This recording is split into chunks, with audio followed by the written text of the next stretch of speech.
think we're gonna go live, right? Yeah, we're live now. Oh my gosh. Okay. I Oh, didn't do the countdown because I was like, there's really no point.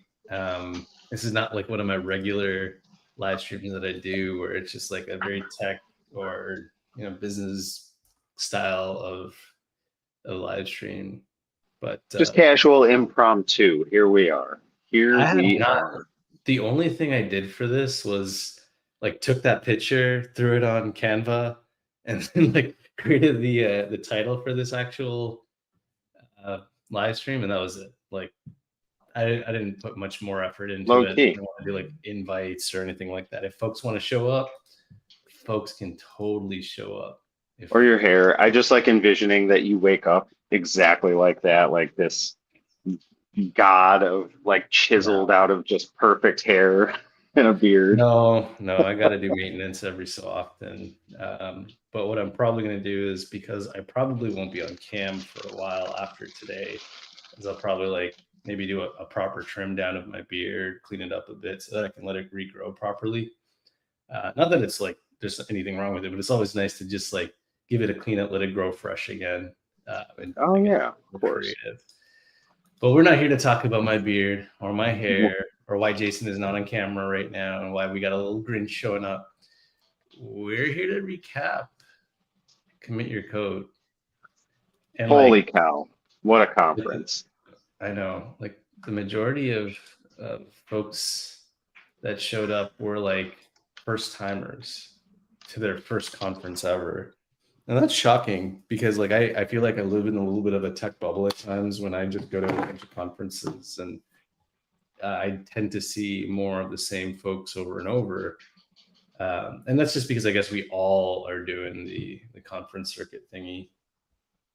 But to see a whole bunch of folks that are just inspired to come out and connect and learn and commit code is Well, I'm curious, Marino, how many conferences did you attend this year? not as many as I did last year. I'd have to count, but it was somewhere around like nine, somewhere around there. Wow. Wow. I mean, that's a lot. Now, obviously, you've had an opportunity to reflect on your experience at all of them. Where did Commit Your Code kind of fall as far as like the overall vibe, what you felt? I mean, it was very different than any other conference I attended this year.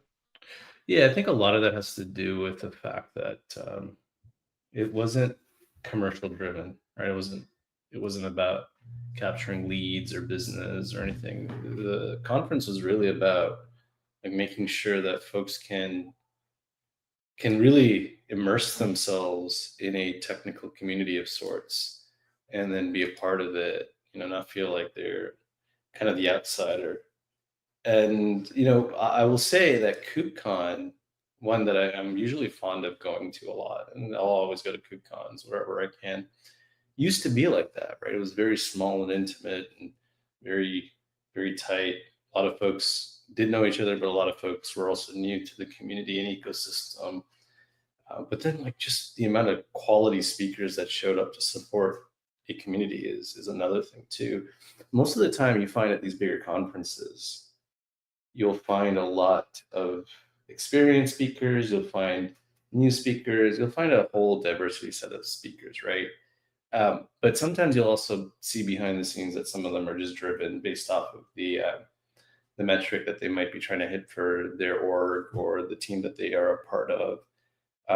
And this one felt more like, folks are just coming out of their own time, out of their own pocket, to be able to be out here and give up their time, their expertise to help others, enable others to just move forward. And that's really what it felt like. How about you? What did you feel about this conference?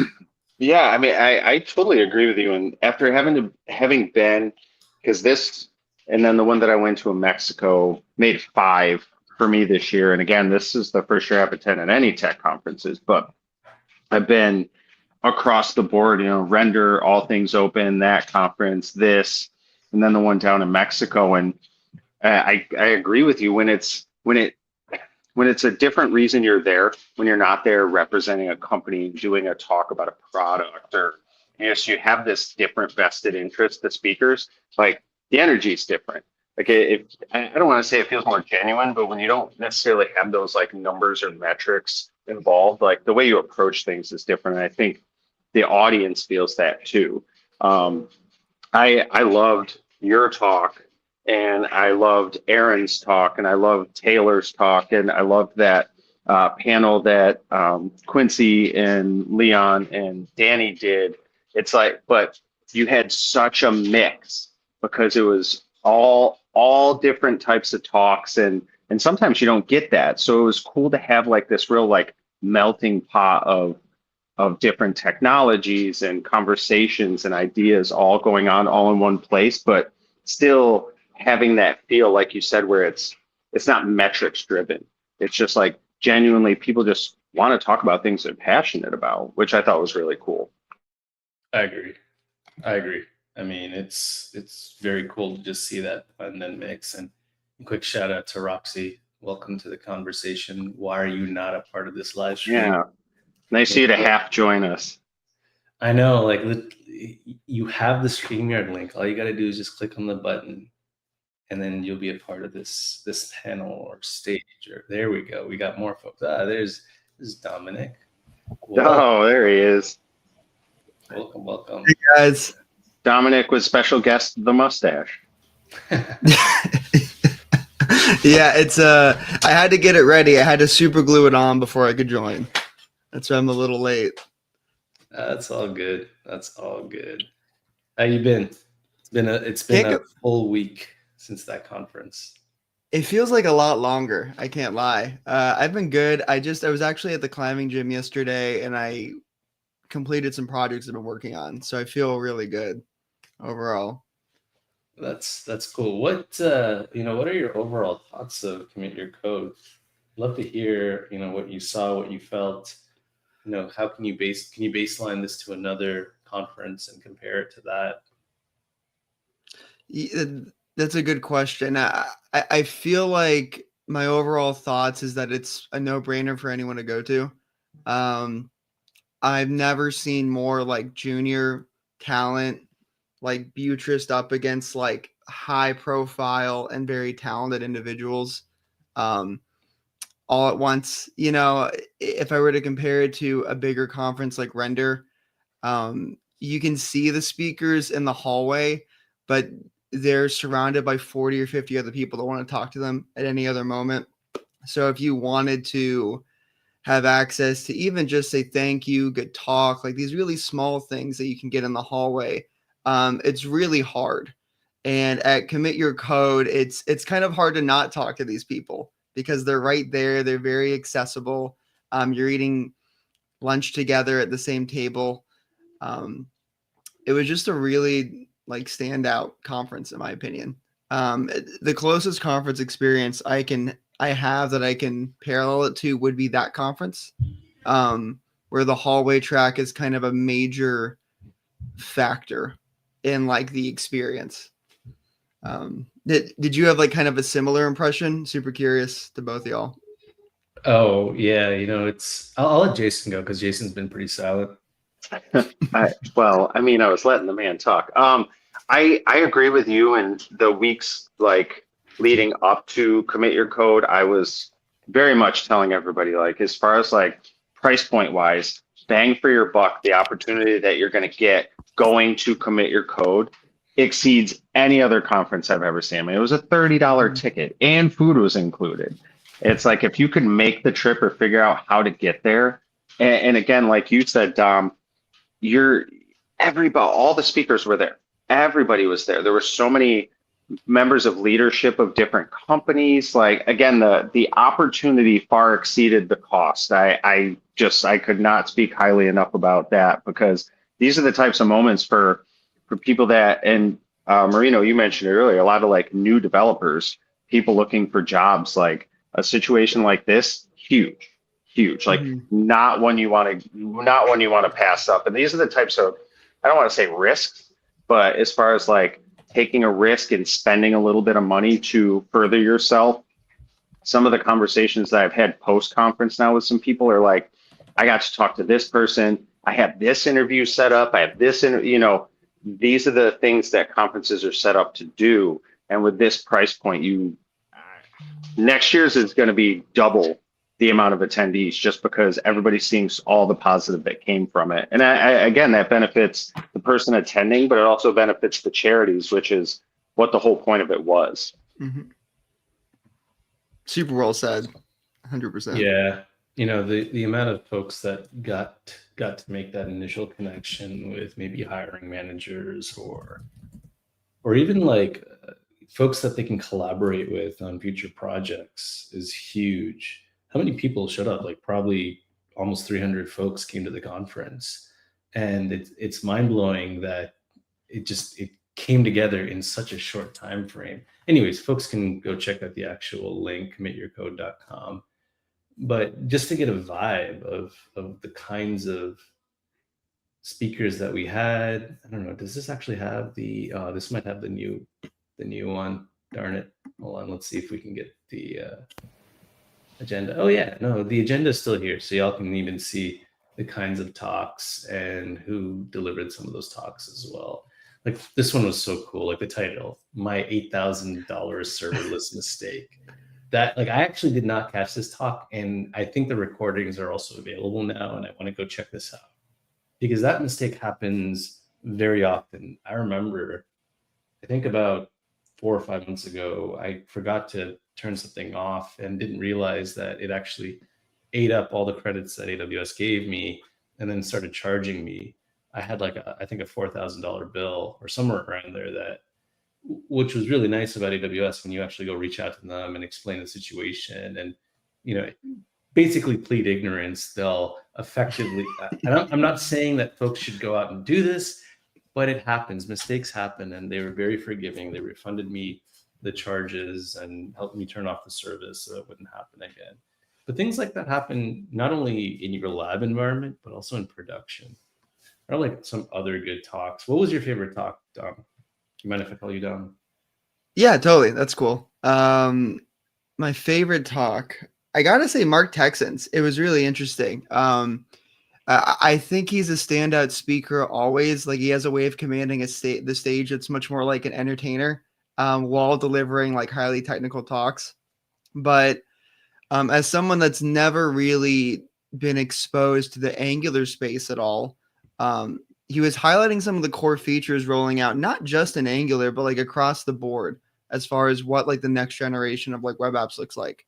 I mean, he was talking about signals, which is really, I think Solid.js has kind of started to like really make popular and it's starting to proliferate.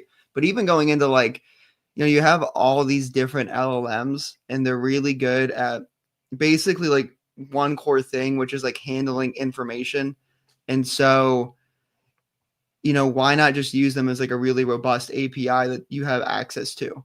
And that's just like trying to be, is precognizant the right word? But just talking about like what the future of things looks like as far as DX, as far as feature set, as far as like, no matter how good things are, there's always things we're looking to improve. And he did it in 25 minutes. And yeah, it's super sick. Definitely a standout. Yeah, shameless plug. My talk was great, according to Roxy, who should actually be on stage here with us. It was. Roxy should. It was, Marino. Thank you. Your talk was good. And no, and I'll double down on that. Like what Dom said, Mark's talk and Roxy mentioned it. Mark's talks are always great. Like I've seen Mark talk before. I've seen Taylor doesn't do anything but talk. He babbles all the goddamn time. So I've seen him talk a million times, but it was good. But I would say between you and Aaron, because Aaron Francis's talk was wildly good as well, but not technical. Yours was technical, and again, your style. And I know you and I had a talk. Like you were up super late getting into town. You were wicked tired, but you still delivered like a really interesting talk given the circumstances. So you should be proud of the fact that you were able to pull that off. But I thought it was great. So I think that my two were Aaron and yours. I appreciate that. Jason, you're being so kind right now. I actually found the video. It's hidden off somewhere in I think the Dallas developers YouTube channel, because Danny streamed like I think to his channel, the Dallas developers channel, and then one other channel too. And like I think he's going to spend some time chopping up the videos and like republishing them or polishing them up a little bit, if I recall correctly. So it's actually really cool. Folks can, focus in on the talks that they want to listen into and not have to watch the entire live stream all the way in. And although I recommend you should, because there's some really great talks here. There was another one that I found to be really good, and it was someone that was I can't remember her name, but it was someone that was a part of the community, who learned through the community, and then I think landed their first like opportunity and came back and delivered a talk. I can't remember who it was, but one of you might know who I'm talking about. I think it was later in the day. Wasn't it like Was that during the you? workshop block? Yeah, I think it was you. I hope I'm saying that right. All right, let's see. Let's find. Was it on the first day, second day? I think it was day one. Okay, let me keep doing that. Oops. Okay, let's try this again. All right. How do you spell that? There we go. Infrastructure. Okay. I love this talk so much. I'll tell you why. Because this is a very infrastructure-led talk, or infrastructure-focused talk. For someone like me, I understood like every word of this talk. But for the developers, right? The developers are out there that are trying to understand like how they find their way into this like development space. I think building infrastructure with your development skills is probably huge. It's very huge in my opinion, because there's someone that I've spent a lot of time with in the community, Kat Morgan. She uses Python to write infrastructure, and she does it in such an elegant way. And I think folks can also consider other languages like TypeScript. She also works with TypeScript to develop infrastructure as well. And if you are very familiar with it, there's someone else that popped up on screen. Oh, the main man, Danny Thompson. Sorry, I'm gonna have to cut my spiel short. All right, Danny, welcome. We're here because of you. Oh, I'm sorry. No, I mean, like, we're here, having this conversation because you took the time, the effort, you really poured your heart and soul into pulling together an amazing conference.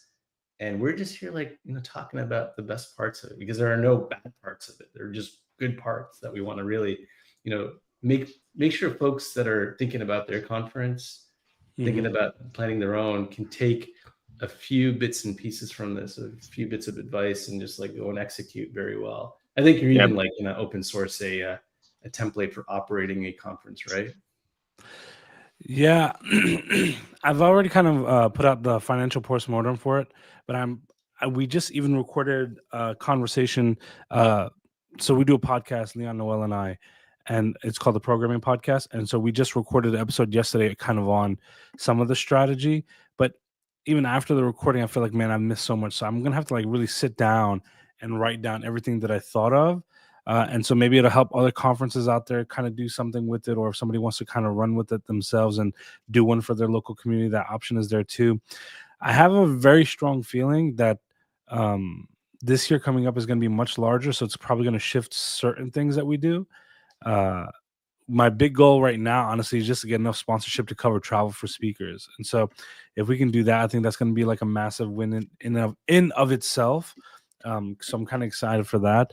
And to be honest, our goals are very different too. And that's why I don't ever fault certain conferences for doing certain things. Because for us, we have a luxury in that none of us want to make money. It's very hard to find so many people that have a similar goal in that respect. And so I think that shifts a lot of the attitude, the vibe, and the goals of the organizers. Because, I've seen some of the money that they get in sponsorships for some of these conferences. I saw one person I had the luxury of having a conversation with, and he showed me how he pulled in $700,000 in sponsorships. I'm like, that's, we're talking 10 grand, 11 grand over here. My goal this year, if we can get like 50, I think that could cover like all of the travel for the speakers that are coming in and their hotel stays. And I think that would just be enough. So I don't have the goal of getting like 100 sponsors. If I can get like 5 or 10 that cover everything, then we're just going to cut it off right there as soon as we know our expenses are hit. No, that's fantastic. I agree. Like it's very hard to find that balance of sponsorships and your costs and whatnot, especially when you're operating a very community driven conference. Like I was faced with this last year and even this year too. And in all honesty, if you actually think about what the most expensive bit about it is, it comes down to the food, right? The food is probably the most highest cost of Oh yeah. that entire thing. Got Shashi here. I'm gonna add Shashi to the stage. Welcome. I realized like I actually lost money the first conference that I ran, and like I'm like I mentioned, I wasn't really into making money out of that community conference. But one of the challenges though is making sure that you hit zero, right? Because if we had a surplus, we would definitely find ways to return that back. What was nice though is when I did the accounting with my accountant at the end of the year, they were able to find me like money to kind of bring me back to zero or close to it through a tax return or a tax refund, I should say. So I would say that it's always beneficial to keep like all of your receipts. And Yeah. if you work with a strong accountant, like they'll find ways to make you whole again. This year was about the same. Sorry, go ahead. No, I was gonna say, yeah, that's why I try to keep it as simple as possible. Everything has an invoice. Everything was done through QuickBooks, and everything was done through one bank account. And like even when we spent money on this little miscellaneous thing here, I was like, no, no, no, use the business card. That way, it's easy to track after the fact. But I think we we finished the conference. I think after everything was paid, like $200, and so that. I think obviously there's certain things that we didn't allocate in the financial postmortem, like the setting up of the LLC and little fees here. I think that we just eat that. That's assumed, and so I don't put that specifically on the conference, even though we did it for the conference, because we're going to use it again each subsequent year. So, but I think the accountant, they're being real reasonable because they know the goals of the conference too. So they're not even charging us a ton of money, which I'm very appreciative of. So I think we got a break there also. So I do have a question for you about your goal for having speakers next year. Are you shooting for a more global set of speakers, or are you still trying to focus? Are you focusing in on folks that are in North America? Well, you got to define that, because one of the speakers that we had at the conference, and he's part of the reason why we're even doing this again, he came from Ghana. Right. Sorry, who was that speaker again? His name was Nii, Nii, Od Nii, and he came down on his own dime. Now, I will say, as far as like travel and stuff goes, again, we're not getting 700 grand, right? So bringing in international speakers is probably going to be something that's like a very tall order. We're definitely going to try and leverage having local speakers. And the other thing too is people need to realize that we're like a local meetup group. And so our group is called Dallas Software Developers. And so this conference originally started with the goal of us just doing something to revitalize the local meetup scene here. That obviously has changed as far as the goal is concerned, because of just what happened with this one. I mean, 44% of people that attended the conference traveled in. So that kind of shifts some of that perspective, but we still want to highlight Texas talent, and we want to highlight that there are phenomenal developers here. And so one of the goals with the conference was to do that, was to say, hey, we have amazing developers in the city. You don't have to always think about hiring from a coastal city and bringing them in. And to be honest, I'm kind of selfish in one goal. We have a cohort that we do in Dallas. Now, we don't monetize it. We don't make money off of it. But we have some amazing developers that come through. They build projects together on a team being guided by a professional software developer in the industry. And I would love for those people to get jobs. One of them, who I'm super proud of, actually ended up getting a mentorship agreement with a senior vice president of a Fortune 50 company. And as far as I know, they've already had one mentoring session with this person so far. That was an amazing byproduct of that. But I want to do more of that, to where it's like, hey, we have great talent here. Focus on some of this talent as well. And so if we can get them speaking on the stages and stuff like that, I think that's great. And so I definitely want to do more of that. I love that. I love that so much. I do have one more question for you around the kinds of tracks that you plan to have next year, because I know you had 3 this year: JavaScript, Java, and cloud. What do you plan to do for next year? Yeah. So I would love, it really just comes down to space. Like, that's what it really comes down to. I would love to do a .NET track because that is a very in-demand language here as well. Java definitely has more of a demand in the DFW area. Dallas Fort Worth is DFW, the Dallas area. But .NET is not too far behind as well. And so I'd love to have that track as well. And to be honest, if I'm being really selfish, I would really love to do one dedicated track that is just workshops, just 2-hour workshops back to back to back. Because I've always hated this. And now I will say, in our schedule originally, the 2 workshops we had were set at different times. My idea was I never want a workshop to compete with another workshop. The speakers fought for it to be at the same time, which in retrospect, I still think was a very foolish mistake, because now you had people that want to do workshops, but now they're competing with time against 2 different subjects. Next year, that will not be happening. And so even if I don't have a dedicated workshop track, I still want to have workshops at uncompeting times with other workshops. And I think the way that one person said it was, at a regular conference, you have a workshop day. To me, that's fucking exhausting. Sorry, that's exhausting. To where it's like a whole day that's just dedicated to back-to-back workshops. I got tired in school, so I can only imagine trying to do and cram all this information in. So I like that barrier of, like, you could do a workshop, you can attend a couple talks. You can do a workshop, you could like mixing up that pace. And so and the other ideas too, for whatever workshop that's playing at that time, there isn't competing talks of that subject at the same time, so you can have an either or. And so I think that's going to be like a gasp. Yeah. That's going to be like the goal here. So I want to do more of that. I want to have more workshops, but it really just comes down to the space. How much space can we get? So if we do get big enough, and if we do get a big enough demand, and we do get the sponsorship for it, maybe we go to a bigger venue. I don't know. Really, we're just trying to figure it out now. I will say I'm blown away by the response. It's exceeded any and all expectations I could have fathomed. And so now the focus is, how do we just keep focusing on giving back in a meaningful way, making a bigger impact? And maybe we end up becoming one of the larger conferences. I don't know. I don't necessarily know if that's a goal that I have, but my goal is, no matter what size that we go to, we keep prioritizing certain things, like the connections people make, the conversations people have. Because one thing, and I literally screenshotted this post, Jazz, she had posted a screenshot of her LinkedIn connection request after the conference, and it was 269. And she said, I have never in my life had these many connection requests. 269? Yeah. She was networking her ass off. I mean, she was networking her behind off. She was getting it on. She was getting it done, man. And so, like, that's like what it comes down to. Like, how many, and it's even the same thing I told people before the conference. How many great 3-minute conversations can you have? Jazz figured out whatever that elevator pitch was for her, and we were just working those rooms. And she wasn't even a speaker to get that kind of connection request. So it's like, how effective are you at having those conversations? She killed it.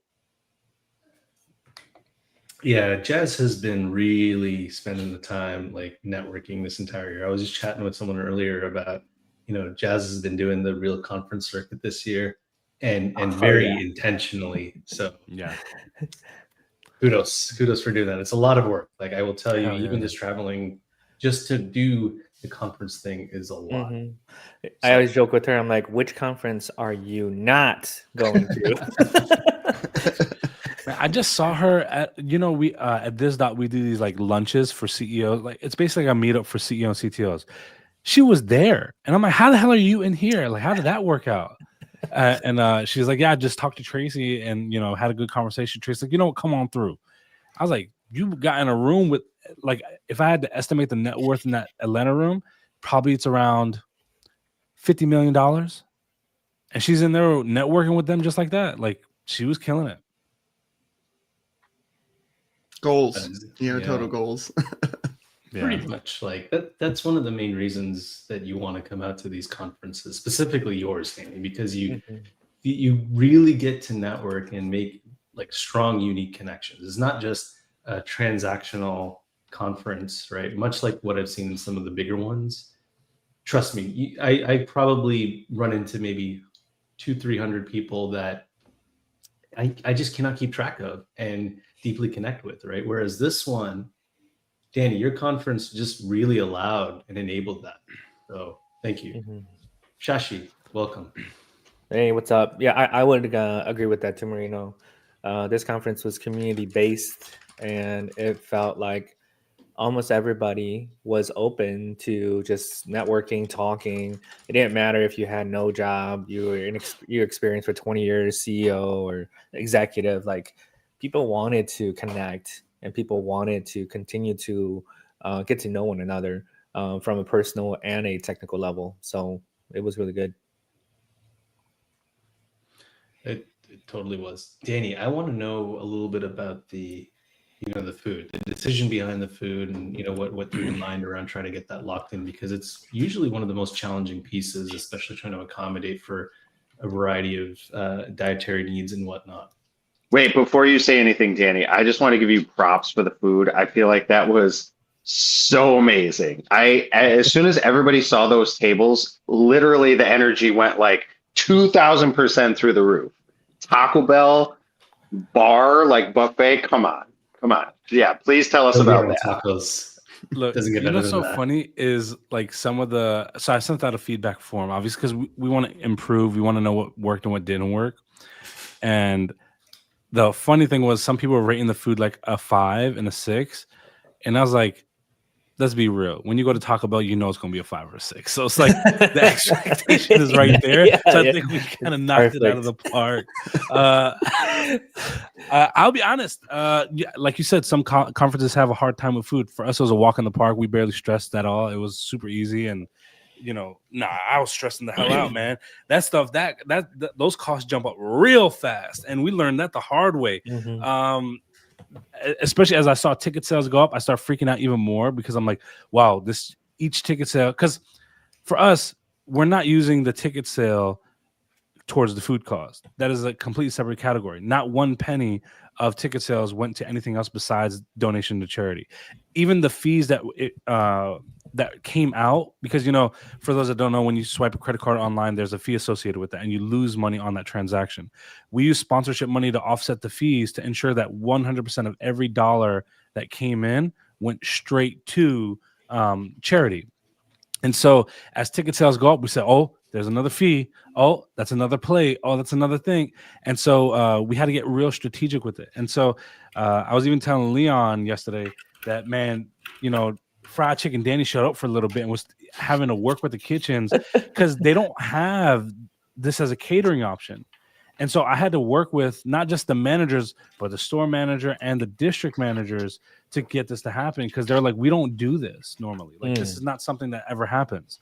And so it was like a month worth of work in logistics and planning with them to even get them in a position where they could do it. So I'm glad I started the food a little bit earlier, because I remember when I was talking with some of the organizers, we were debating on like, when should we actually do this? Because it's just Taco Bell, right? They're just going to make whatever you tell them. But it was a lot of work. And so the other thing that I'll say, I am still learning a lot when it comes to like vegan, vegetarian, that whole barrier, right? Like, you could tell by my size, I eat whatever's in front. So it's like, there's a lot that I had to learn in that regard. And so only 4 people on their tickets said they were vegan.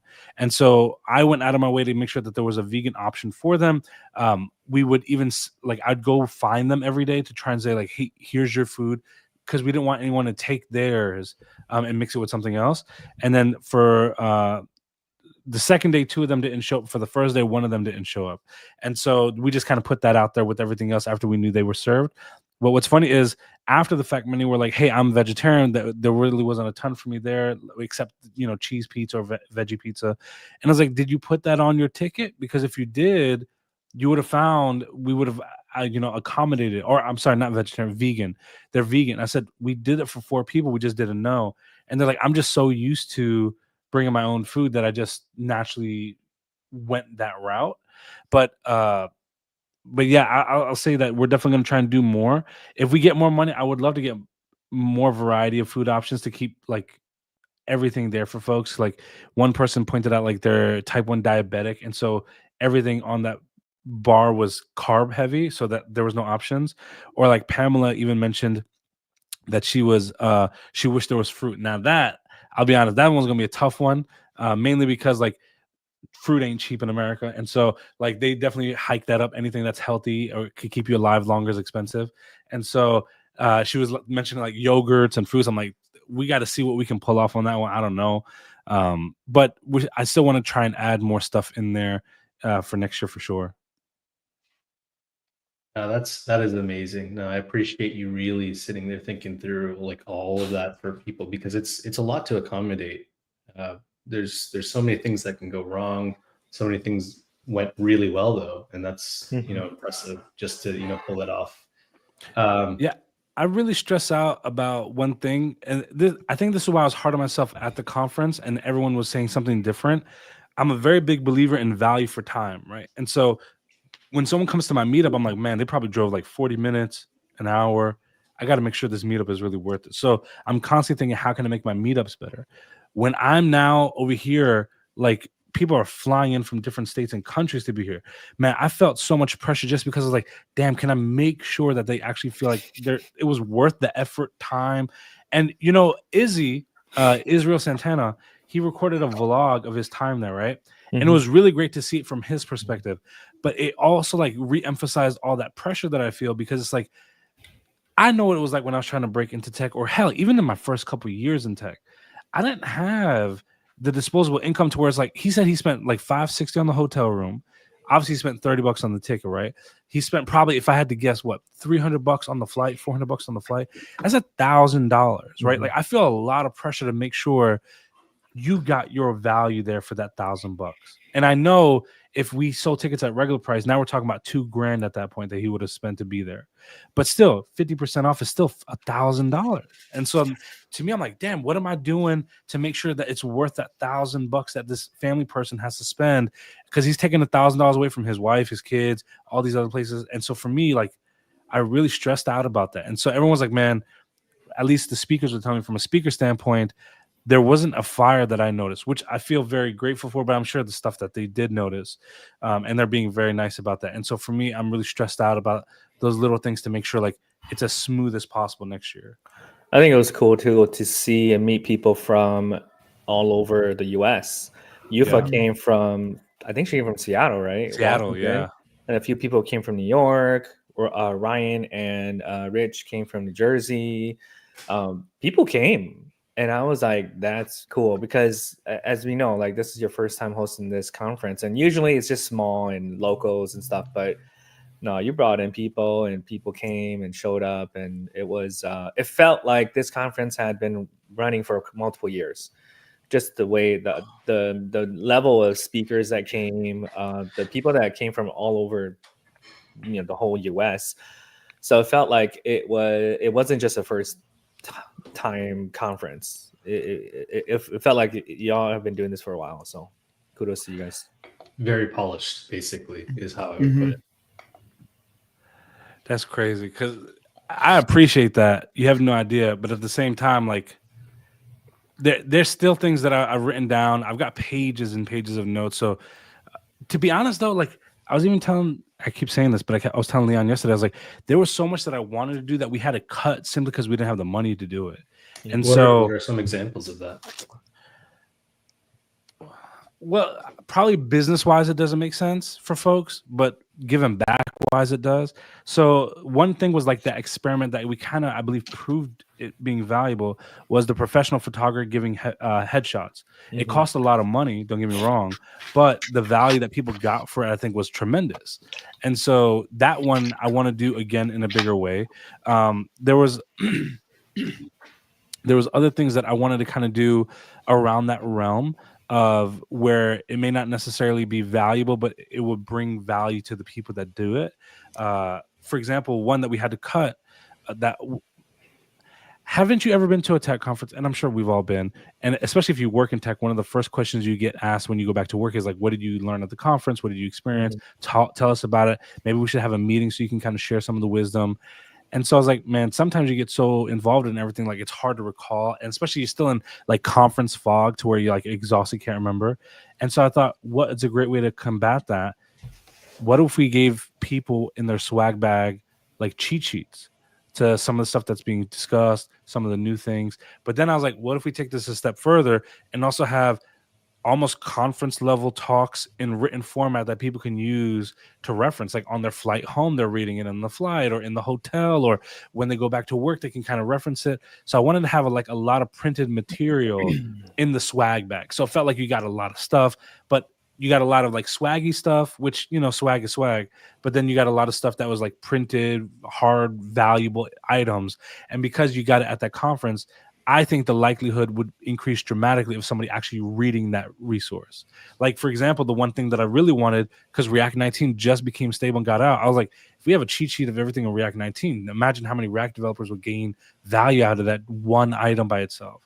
And so I want to have more. I want to have that next year. I have a lot of ideas like that I want to do. But I even want to do like what I call the Shark Tank, right? Not like the TV show, but it's a room of 5 interviewers and you have 3 minutes with each one. And it's around the idea of how can you have an effective 3-minute conversation. And and as you talk, the buzzer will go off for the next person to go. And the idea will be the only response you get is a grade of a number, 5, 7, 8. And that's how you know how well you did in that conversation. And so as you audit each conversation, when you go to the next one, you can prepare like, okay, how can I improve this score? Maybe my first conversation was a 3. What should I do wrong to get a 5 on this next one, or a 6, or so on and so forth? And I think that real-time feedback, we could just basically have a line of people going through that room. And as they walk out, they can kind of start auditing how each conversation went. And the beauty of that is like we could have a long line going through it, but in an hour, can you imagine how many people we could affect and help with that one thing? Yeah, Danny, you were saying what, like 43% of people that came there were still looking for their first job in tech? 77% of people that attended were working in tech. 23% were 23. either students or people that were like trying to break in or unemployed at that time. Got it. You know how you do those LinkedIn series? That would be good in person. I don't know about you doing it because you're gonna be busy, but having somebody else, and you know how I do portfolio reviews, like those things, like having stations, like, hey, if you want your LinkedIn optimized, whatever, one-on-one for 5 minutes, 10 minutes, whatever, get in line and do that. Like having intentional stations like that, I think that creates a lot of buzz and that's value, because like in person, you know, like in person means so much more than over the internet and over video channel and stuff. Yeah, I thought about that one too, but here's the problem when it comes to stuff like that. And I told all the speakers the same thing, like, hey, you know, Q&A, do it outside or somewhere else. And to be honest, one thing that I was really pushing for was people to ask the questions in Discord, mainly because I'm afraid of 2 things. One is the gotchas. Like they finally got the person that they were trying to corner and they asked them a very incriminating, weird question, trying to like catch them off guard, right? And especially because a lot of these speakers were like active on social media, you know, there's going to be someone that they ruffled the wrong way, one way, shape, or form. It creates a very scary moment.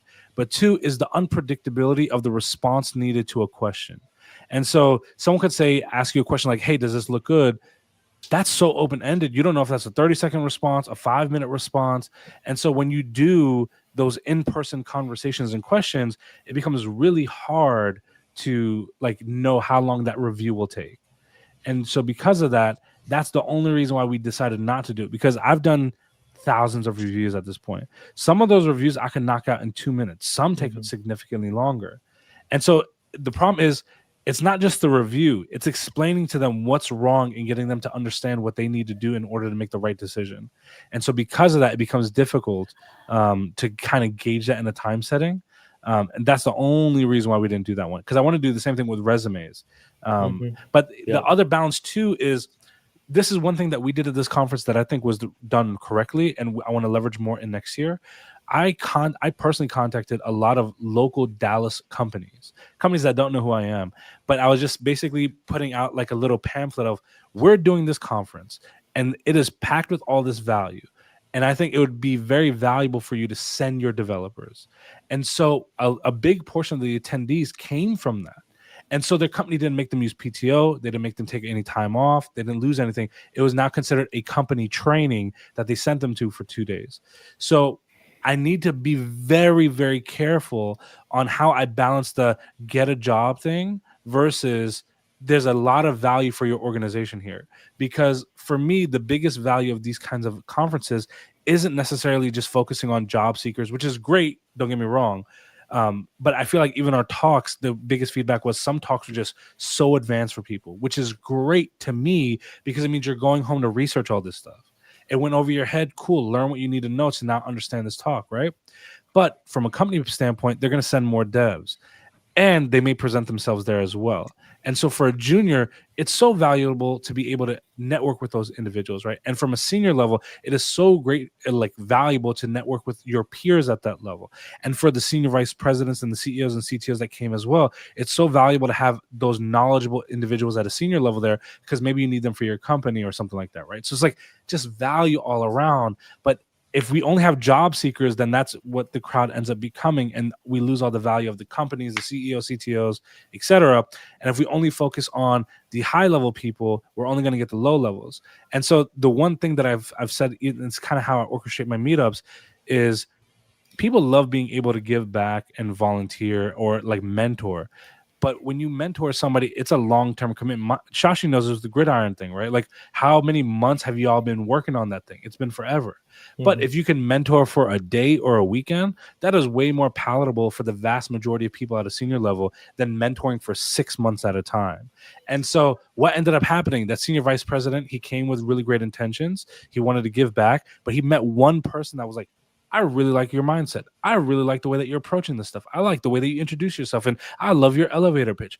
Boom. Landed an hour. Can you imagine how much that hour would have costed anybody else? Like if they had to pay for it? We're talking multi-thousands. Like they're senior vice president of a top 5 financial firm in the world. To then give them back that hour, that's priceless. That only comes when you kind of bring everyone together and personalities and ideas, they start like meshing well, and you get that whole experience that way. So I need to balance the soft skill stuff, because that's the other thing too. You know how we put out the CFP because everybody begged, right? 30 submissions came in, 4 were technical, other 26 were how do you fight imposter syndrome, how do you fight doubt, how do you pass a bad code review. These are all cool things, but if I don't balance that soft skill with that value of that high technical thing, the companies are not going to send nobody, and then the conference starts getting seen in a different light. So I'm being very, very careful. Like I may do 1, 2, maybe max of 3 soft skill sessions. Like Taylor Dessen, for example, at this last conference was one. And so his workshop obviously went really well because of the topic and variety of things. Like I love Taylor, but I don't know if I'm going to leverage too many of those, because then the companies might see it as something completely different. So workshops are an interesting thing. I feel like most people get the opportunity to really see the thing versus like hear about it. You know, yeah, hopping on stage and talking about an idea is always good, but it doesn't go as far as actually doing the thing with your hands and with your actual computer. What kind of workshops, and I'm asking because I'm willing to do one for Commit Your Code next year. What kind of workshops do you think would really benefit the community? I think anything that can help someone get from A to B, regardless of where that is, right? And so I want to have beginner-friendly workshops, but I also want to have workshops that are so advanced that established developers are like, this is something I need to work on. So I think figuring out what that balance looks like is always going to be a tough one. But like, for example, Adam Rackus did a TypeScript workshop, right? And that one, the praise on that was really good. I think he would have had way more people in there if it wasn't at the same time as Taylor's, just because of that subject matter. And so that's another reason why I want to have them at different times. And they were originally at different times until they both asked for it to be at the same time. But I would say, even with the TypeScript one, having like an advanced generics one would be fantastic, where people can kind of dive into that. Or then, for example, if you look at like the cloud side of things, I think that, and again, I'm not super well versed in cloud, but I think taking some advanced concepts in there would be great. And then maybe having one where it's like, I don't want to say like an intro, like you're new to cloud, try this. It needs to be more advanced than that, because otherwise they can just get on AWS or GCP and follow those code labs and kind of take it along. And so I think it needs to be more advanced than the average code lab, I would say. I would go as far as to say, like, Yoon and the talk that you did on infrastructure as code, like that should be a workshop. And I want to see developers learn how you build infrastructure with their already existing skill set around JavaScript, TypeScript, whatever. We talked about this before you showed up, but I was just like blown away by her growth, like how she went from being a part of your community to getting that job to actually delivering a talk. Yeah, she's one of my favorite people and one of my favorite stories. For those that don't know, Yoon went through our cohort program, which we're about to announce in February, the next signups. So it'll be we're getting leads and stuff now. But she went through the cohort program and she ended up landing a job at NBC Universal. And then from there, she came back and she led a team in the cohort. And then from there, she gave her very first conference talk, and someone from her cohort landed a job. So it's like that cycle, just giving back. We don't monetize a cohort. We don't make anything. To be honest, we actually lose money every cohort. But regardless, and one thing that we're doing new with the cohort since the last one was we combine it with a meetup, the cohort graduation. So that way people are there for a meetup with like a very big name speaker. For that last one, it was like the principal architect at Netflix. He was doing a machine learning talk. And so it's like, hey, I'm glad that y'all are here for this. But before he's allowed to hit the stage, we have our cohort graduation. And so the people that were there in person were able to showcase their projects and like walk across the stage and all the good stuff. And so it's like great visibility. But the projects they build are actually worth having a conversation about. Like we had people that built projects on like an AI facial recognition application for a workplace. So if it would unlock if it recognized a user, and it would log false attempts of people trying to break in and keep it in like a secure console. That way that security or admins can kind of see it. We created like an inventory tracking application for a mom and pop auto repair shop, where it would track inventory, and based on the number of customers coming in, it will find out when inventory is about to run out and automatically reorder it from the manufacturer, so that way the store never runs out of product. These are the kinds of projects that when you go into a business and talk about it in an interview, they thrive. And so I want to get more people from the cohorts obviously being a part of this. I obviously want to get more people just all around. Like if we can get the whole development community around, and like some of the speakers we've already locked in, next level. Like and I can announce it now because it's on the website. The day after the conference, I locked in the CTO of portfolio management at PepsiCo, and so he's gonna be one of the speakers there. I'm trying to get like more like key decision makers for businesses to be there, so that way they can kind of get behind the community and whatnot. But also like the amount of wealth that they're gonna have, because they don't have quote unquote prepared talks, right? So I know some speakers, they travel the world because their living is made on speaking at these events. But if you get like a high level exec, they're not going to tell you a prepared talk on a topic. They're going to tell you exactly what they're seeing in the industry right now, and they're going to prepare some on that. And I think that insight's going to be super valuable. Like that talk from Jerry. I love Jerry, by the way. But Jerry gave a talk on AI and how his company is using it versus like a generic AI talk. The amount of feedback, like Jerry was considered by 65% of people to be a standout, memorable speaker in a talk that they would recommend again. And that's with them not even knowing who Jerry is. So I think that's got to be a big deal. Well, I'd love to pitch you a question, Danny, just super quick. Earlier you were talking on like a big key point for you for next year is getting like funding for speakers. Is that like the highest priority thing for next year in your mind? And if not, what is? And as like a PS on that, as an attendee, like what do you think is going to be the biggest notable like change, like quality of life improvement for next year in your mind? If we're going with what I believe is going to happen, the things that I'll share, that I think there's going to be a higher quality of key decision makers for businesses and a larger amount. So to give you an idea, in 2024, 12.5% of speakers were key decision makers for businesses. I want to bring that to be a higher percentage so that way more people can get opportunities and be seen. I think if things go to plan, we will have higher funding to where maybe we can have higher elevated food, but on top of that, we will also have a higher level of general attendance and sponsor booths. I really loved how the sponsor booths didn't feel like it was a sponsor booth. It felt more like one person said it was like an artist alley at like a little art gallery where it's like I'm just meeting the artist, right? So I think putting more things. I have a whole strategy when it comes to this because I've even told the sponsors like you can't come in here and just be like, let me show you how I'm gonna save you 15%. Like nobody cares about that. And so I've been that, like, for example, render ATL is a common theme where, and I love render, but some of the booths get it. Some are like, we brought an entire sales team to sell every single person in here on our product. And you know who it is right away. And even if you're not a decision maker for your business, you get the same vibe. I don't want people to think of the people that are sponsoring us in that light, because every single sponsor, at least for this conference, they made a very special exception to sponsor us.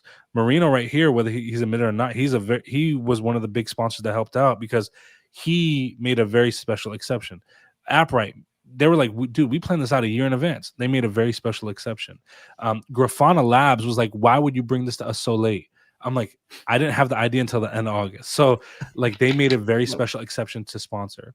And so I've even been coaching them like, hey, when you come, like, don't be pushy, don't be salesy. It's not going to work. And so I think they took that advice really well, because I don't feel like anybody felt like that. There was like one potential sponsor, and as they were trying to sell me on the calls, like, you know what, this is not going to work. And so we could have definitely used that extra $1,500, but at the same time too, I think it would have just been a bad experience. And so I think part of the things that we're trying to pitch for this year is to obviously sponsors, at the end of the day, the return on investment is where they're going to see the value. So I need to make sure like they feel something for it, but I also want them to kind of get involved with it to where it's like, hey, I do want you to be at this event, and I do want you to have somebody here that is experiencing it in a developer way instead of just a sales way. So that way they can see like the bigger picture. So for me, the biggest things like priorities, speaker travel, I'll be honest, that's number one right now. And food, because that ate at me the whole time. Like I lost sleep over that one. I felt so much guilt, and I probably shouldn't, but I really felt it. I still feel it, to be honest.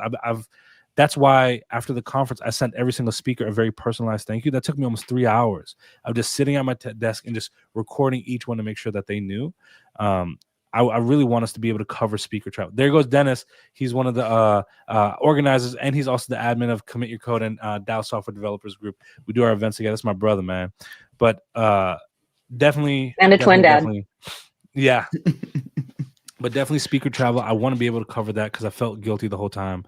I want us to be able to cover food. And if we can increase quality of food, I think that's going to always be great.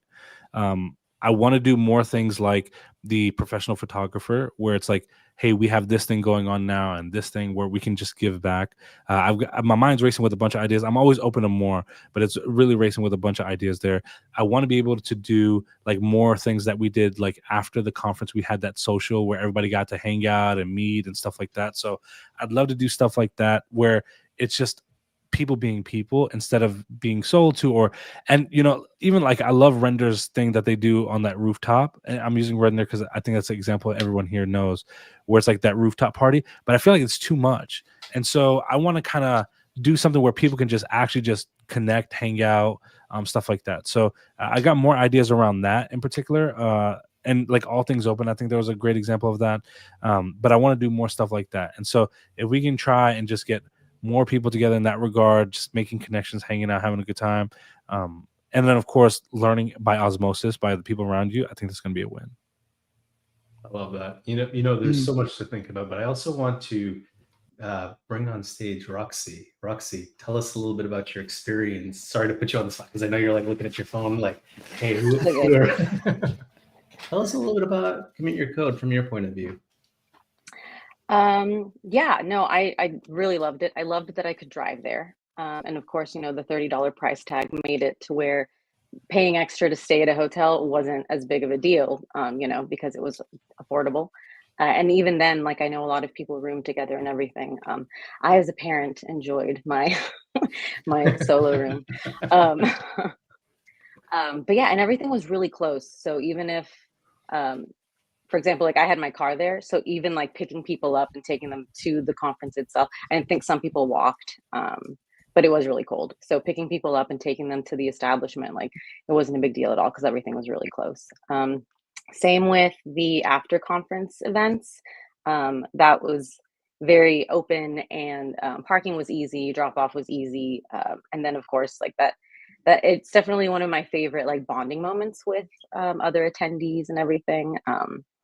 Yeah, and then it was overwhelming having so many speakers in a day, but I loved like not.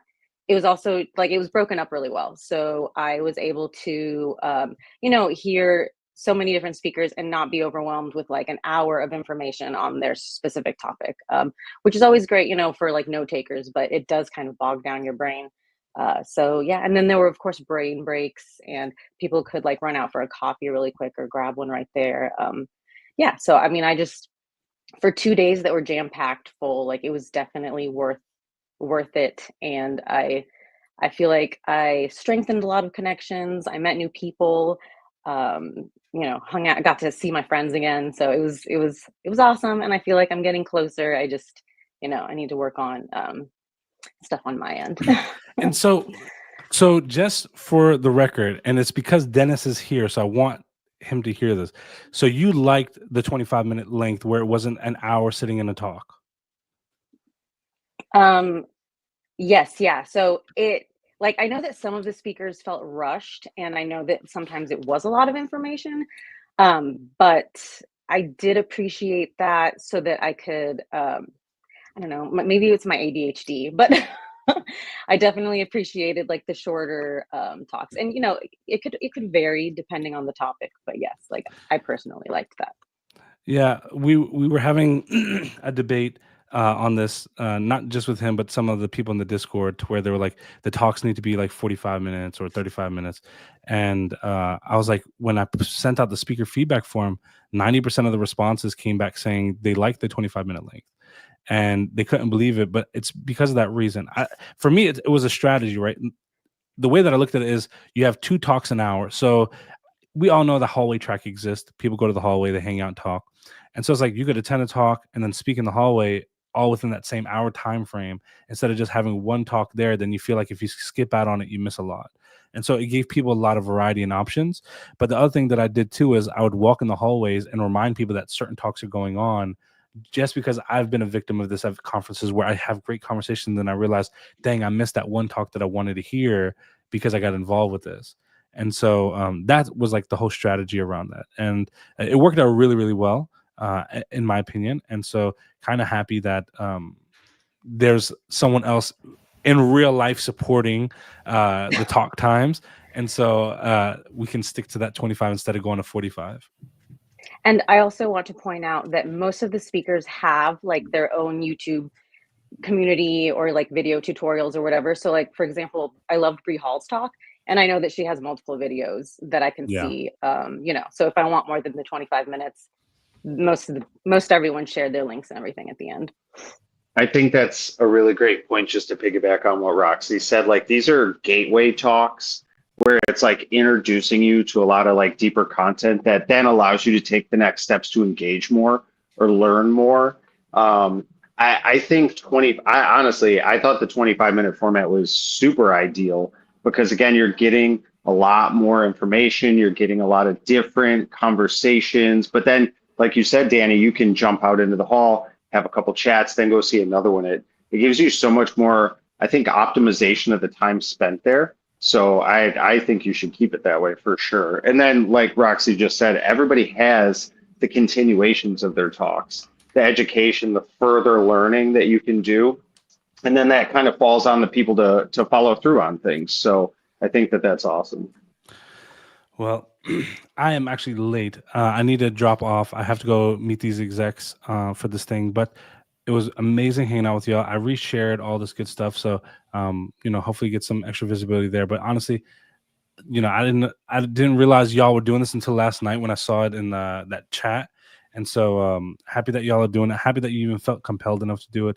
If there's ever way I can help y'all out, please let me know. And COIC 2025, I believe we're going to be doing in September. So that's the lookout right now, end of September. It seems to be like the only time that I found where there is no other real competing conference. And I felt bad that we competed with AWS reInvent, and that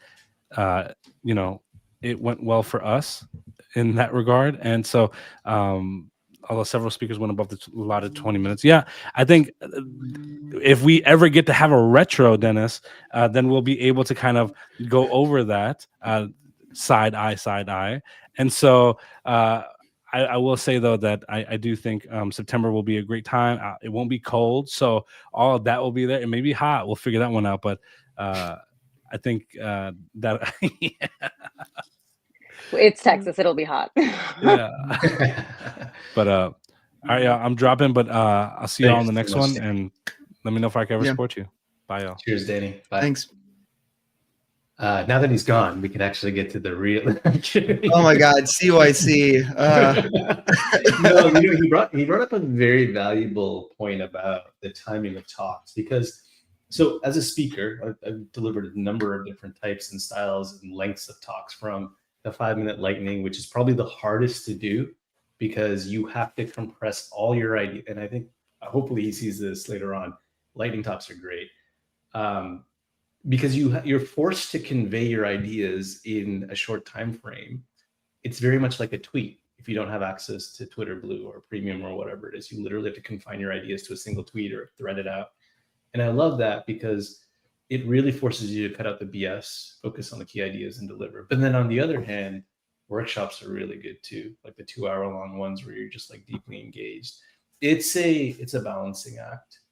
I'm actually curious, would any of you actually decide to submit a talk next year for the next Commit Your Code?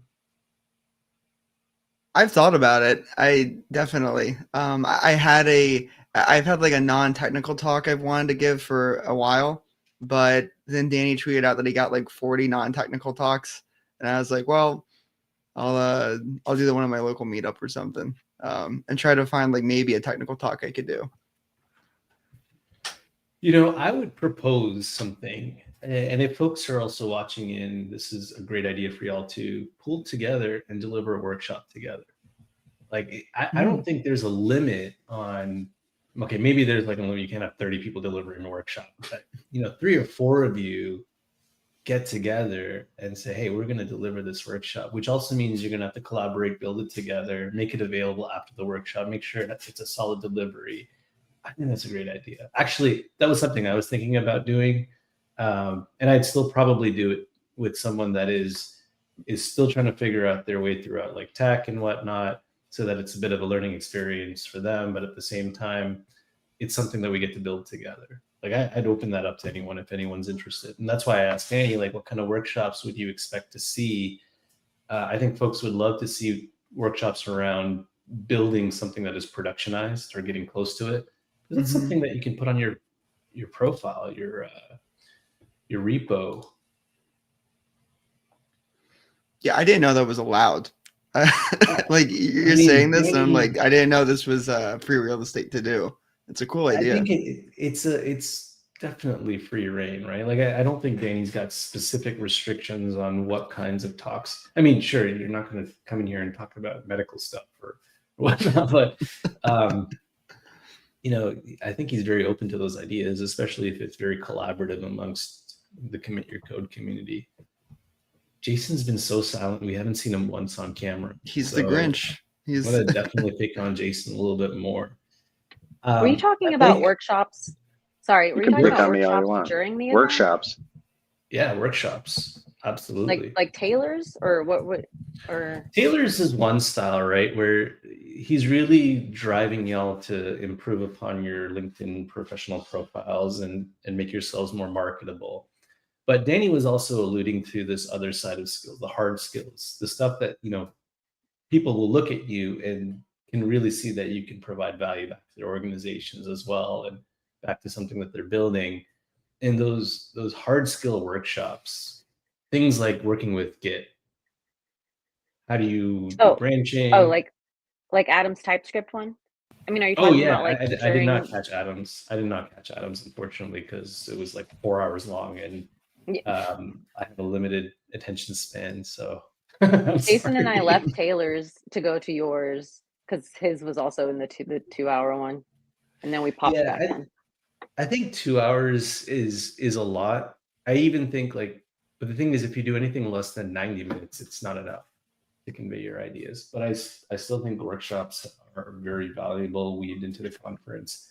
Danny mentioned the idea of like having a dedicated workshop day. Absolutely not. It's not ideal because there's just too much information to ingest. And if it's not stitched together and if it's like all over the place, you have a workshop on TypeScript, then another one on Kubernetes, and then another one on like, working with Git. Some of this is related, but it's not tied or stitched together. But I like his idea where he'll weave it into the day, and so folks have the opportunity to kind of pick and choose and cherry pick where they want to go. Yeah, I also think if there's more workshops, it kind of in the aggregate balances out like shorter talks. It's like you have more options for like dense material and going really in depth, and then you have more options, or like I guess the same amount of options for 25-minute talks. That seemed like kind of a contentious item, but I also liked it, and as in regards to the 25-minute talks, and I feel like it was non-standard, and that's why there was a bit of trepidation with it. But by next year, like having that as like a standard and then doing more workshops would be really cool. Yeah, it would be amazing. Workshops are great. Lightning talks, regular talks. I also like really hope to see a lot more of that after event social stuff going on, only because that's once folks get maybe not alcohol but just are in much more of a relaxed setting, they tend to just be a lot more transparent and open and willing to have conversations. But when you're actually at a conference, it can be a little transactional. It can be hard to just be yourself, be a little bit vulnerable, because you've got a little bit more focus towards going to talks and stuff. So what I hope is that if he's doing this again next year, there should be a pre-conference social where everyone kind of gets to meet ahead of time and then start. I think you all did that too, right? I missed it. There might have been a speaker. I think it was just a speaker one. Yeah. The night before, the first night. Yeah. And that's good too. But I also think like I've seen this, and I've seen the experimentation of this, where if you just invite everyone before the event, you're not going to get the entire set of folks coming out, but you give the speakers a chance to interact with some of the attendees ahead of time and encourage them to come to their talks, right? It's kind of like an immediate, like, here's why you should come to my talk and support my talk, and maybe you'll learn several things out of it. But it also just helps attendees feel a little bit more comfortable with when they first walk in there, especially if it's not their first time being at a conference, because it can be very, very overwhelming. You don't know where to go, where to navigate, what to do. Also, you wouldn't know anyone there if it's your first time and you've never actually been at this community. I mean, I've been there before too, and it can be intimidating too when you see like a bunch of folks that already know each other doing their thing, and you're just like your own thing, doing your own thing, trying to navigate that. Danny left a comment here: speaker social on Wednesday, all conference social on Thursday. Yeah, What is he doing? Get to your meeting. No, get to your exactly. Never stops. Actually, it's interesting he mentioned that, and then Tessa made a comment about wanting to hustle a little bit harder. It's in this group DM. I mean, everyone that was at Commit Your Code is welcome to that group DM. But around like getting access to those execs is interesting, because execs are no different than us as humans, right? They just work a little bit differently, or have done certain things, or have been in the right place at the right time to get that opportunity, right? I can't remember who said it, and there was something about being at the table. Maybe it was Danny. I feel like it was Danny that might have said something about being at the table of execs, and what you can bring for them, or what you can do for them, or maybe it was someone else. I don't know. I agree with that sentiment a lot, because there is something that you can always offer folks, right? You can always offer your skills, your services as value to them. And, it really comes down to thinking about how we can get more execs at some of these conferences too, because they need to be able to see what goes on like beyond those levels of management. If you actually remove those layers of management in your organization and actually get to see what people are doing, how they're interacting, how they're moving things into production, the decisions that they're making behind the scenes, what actually drives them, right? I think it becomes very important because now you create a much more direct line for that for execs to really understand their business a little bit better, or how they can operate their business better. I actually hope that there are more that come to that event next time around. Like I was going to call her Lady Lee. Oh my gosh, Tracy, Lady Lee. Lady Lee. That's her. Yeah, That's her. her handle. Right? But she's an exec, and she definitely doesn't come across that way because she is very personable and she's very approachable, and she is very transparent in the work that she does, how she engages with the community as well as her business.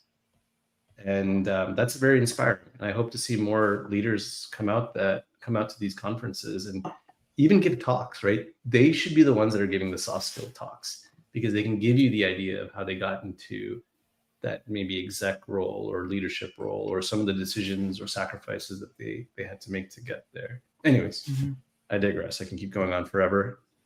Roxy, But that's a really cool idea. I mean, I feel like it's kind of a similar thing to like an entry level dev or an aspiring dev trying to find mentorship. It's like, if you think it's a unilateral thing where you're begging someone for their time, that's never going to go over well. But like, if you can find some kernel of like value proposition of like having a two-way street where even if it's whatever it is, but like something to bridge that gap, and getting like mentorship or to getting more enterprise like executives at these conferences, just to like chat about, I think like Danny, there's Danny right there.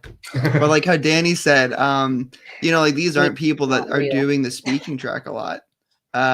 These are people that are just going to get on stage and talk about the world as like they see it and like how they see the whole industry. And that's really invaluable, So props to Danny for making that like a marquee issue. I agree. I think it's important that folks in those levels really just come in and interact, right, at the same level as all of us, right? And just bring them down to that level. I was at a dinner with Danny, and we met an exec there, and it was actually really cool just to see, what they're up to and the direction that they're headed. I think they're even speaking at the next year conference, at the next Commit Your Code, so that's really cool. Anyways, Roxy, I wanted to put you on the spot yet again. When it comes to like some of the best things about this conference that you took away, what was that? What did you walk away with from this conference? Well, before I answer that, because I need a moment, I was going to say that the social events are really good with putting everyone on, a similar level as far as like interacting with higher ups and everything. Because like when I went to that conference, I did not participate in any of the after stuff in the January conference, because I didn't know anyone. Like I think I just met Shashi and Sarah because I had seen them on the Dallas virtual conference stuff. And like I saw them do a presentation or something. So I met them, and but I didn't know anyone like as far as hanging out afterwards. Like I didn't know about the whole piano bar thing. I was totally like out of the loop. But then when I got to Render in June, like by then I knew Jason. He reintroduced me to Ellie, and then we were hanging out more. And so like I did more of the after hour stuff, and I got to know James quick that way. And so it was like we were speaking Spanish to each other. It's just like a really cool way to comfortably chat with, people you normally wouldn't interact with, and build on those relationships. So I don't know, I guess that's like one of my main takeaways is like, this year I really stepped up my networking. I worked on that. I got out of my shell. Props to Jason because he really helped me at Render. But yeah, like strengthening those relationships, talking to people I would normally be afraid to talk to. Tessa commented, like, she's super intimidating, but Chris Wicks had said so many nice things about her that I was like, okay, I need to say hi. And her talk was awesome too. But anyway, yeah, I really felt like more comfortable in my networking and talking to strangers and strengthening relationships and everything.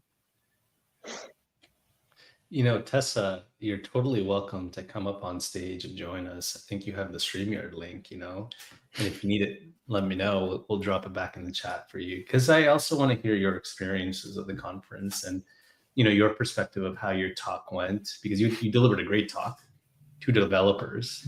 That's important, right? Developers is your ecosystem that you do a lot of work in and that you thrive in. So if you're willing, more than welcome to come up and maybe show us some of your cows that are hanging around you if you want, because we'd love to see that farm of yours. And I remember something about you saying that you want to run a conference in your farm or in your space, and I think I would totally attend that. Just saying. Jason. Yeah, Tessa's talk was, oh, sorry. Go ahead, Marino. No, go ahead. Go ahead, Don. I was going to say, Tessa's talk was so good. Like, I think I left that talk, and I forget who I was with. I looked over to them, and I was like, I wasn't expecting a therapy session at my tech conference, but it was, like, she was able to reformat the, like, or to be, like, the direct line of thinking you have when you're creating a product or creating a tool, and almost like a therapist, but reformatting the language to be like, well, you feel this way, but how do the people that are going to be using your product feel about it? How are the people they're going to be interacting with it, view it, interact with it, engage with it? And I was like, oh wow, this is like a kind of a soft skill therapy, like reformatting the language of how you process feelings during development. And it was cool. It was like getting chocolate with my peanut butter a little bit, Yeah, it was a good talk, and the recording for that talk also is available, I think, on the Commit Your Code channel. So go take a look at that. Jason, are you done making your breakfast? Can we finally see your beautiful face? Well, I mean, it's like past lunch at this point. I know we're on different time zones. It was never about the lunch. I mean, here we go. All right. There we There go. he is. There I am. Post run, post lunch. I'm a hot mess, but I'm actually gonna go. We're about to go upstairs and play some. Are we about to play some PlayStation, bro? Yeah. But I'm still here. Just I didn't get all gussied up like you guys did. Yeah, It's hard to sit next to Marino on a panel like this. Come on. That was the first thing I said. You have to blow dry your hair at least. I think it was like the morning keynote, and Marino, I was sitting in the front row, and Marino sat next to me, and he was like, "Hey, how are you? I'm Marino." And I was like, "How did you get your hair like that? Like, how do you do that?" I joked around this morning when we got onto the call. He's like, yeah, I just hack GPUs on my computer and stuff like that. No big deal. It's a Sunday. I was like, yeah, you do just wake up like that, don't you? I can tell. No mention of the fact that he had to just prepare the quaff and all these because he doesn't have to. This is just Marino. This is Marino on a bender right now, and it still looks that great. But like the Christmas sweater yesterday, like we couldn't even see the Christmas sweater because your hair is like taking up. Like, yeah, that's entirely true. Someone sent me one of my friends sent me a comment on Instagram because I posted it there too, and they're like, "Your hair is getting taller and taller," and I'm like, "Oh, I don't know how that's possible. I guess when I blow dry it, it adds some level of volume. Some days it's good, some days it's do you blow dry it? I do. You wouldn't Johnny Bravo over here. Yes, Marino Bravo. I love that. That's the thing. When women become jealous of your hair, you have something working for you. Who said I was jealous? I didn't say you. Okay, maybe a little. It's been super fun, guys. I got to cut out, unfortunately. Got to go get lunch. But thanks so much for having me, Marino. Really good talking to y'all about everything. And yeah, I'll definitely be hitting you up about some sort of group workshop, at least talking about it. That's super interesting to me.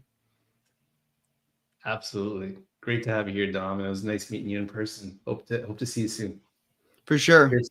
Ciao, everybody. Good hanging out. See you, Dom. So we are still going because I'm actually waiting for Lawrence to show up. Lawrence had some words to drop about the conference, and actually, Lawrence and I, we actually met for the very first time in Atlanta for Dev Nexus, and we maybe hung out for like maybe 5 minutes. And I was hoping that because I knew he was coming here, we'd spend a little bit more time. But I think, if I'm not mistaken, Lawrence had to head out after day one, because I didn't see him around day two.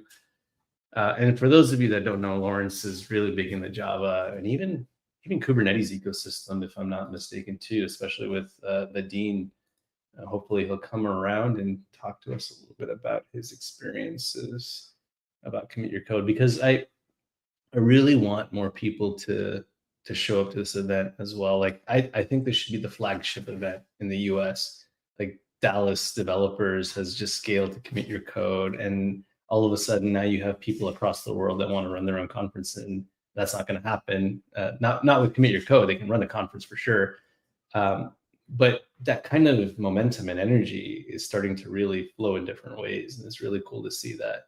Like I would totally run another conference, but it's a lot of work. I can tell you like firsthand, the two conferences I ran last year and this year, they're fun. I ran a tech conference, KubeHuddle.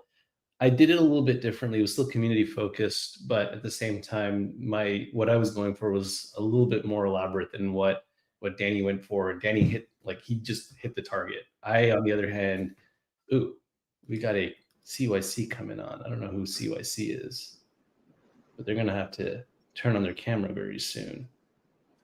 This feels dangerous. Yeah, so are we about to get trolled? All right, see ya. I'll leave them off until they turn on their camera. I'll even mute them, and if I really need to, I can boot them later on. He says it's Danny. How do we know? It says it's Danny. LOL. It's okay. Donnie Timpson. It's Danny's cousin. Danny's back, and clearly, he'd rather be with us than with the execs. So I love that about you, Danny. I'm driving, so I thought I'd come back on.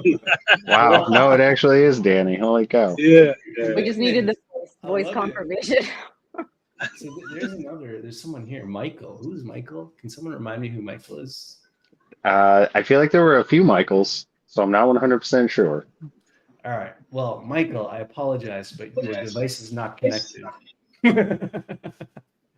I can't help you. I can't get you on stage unless you connect your microphone and your video.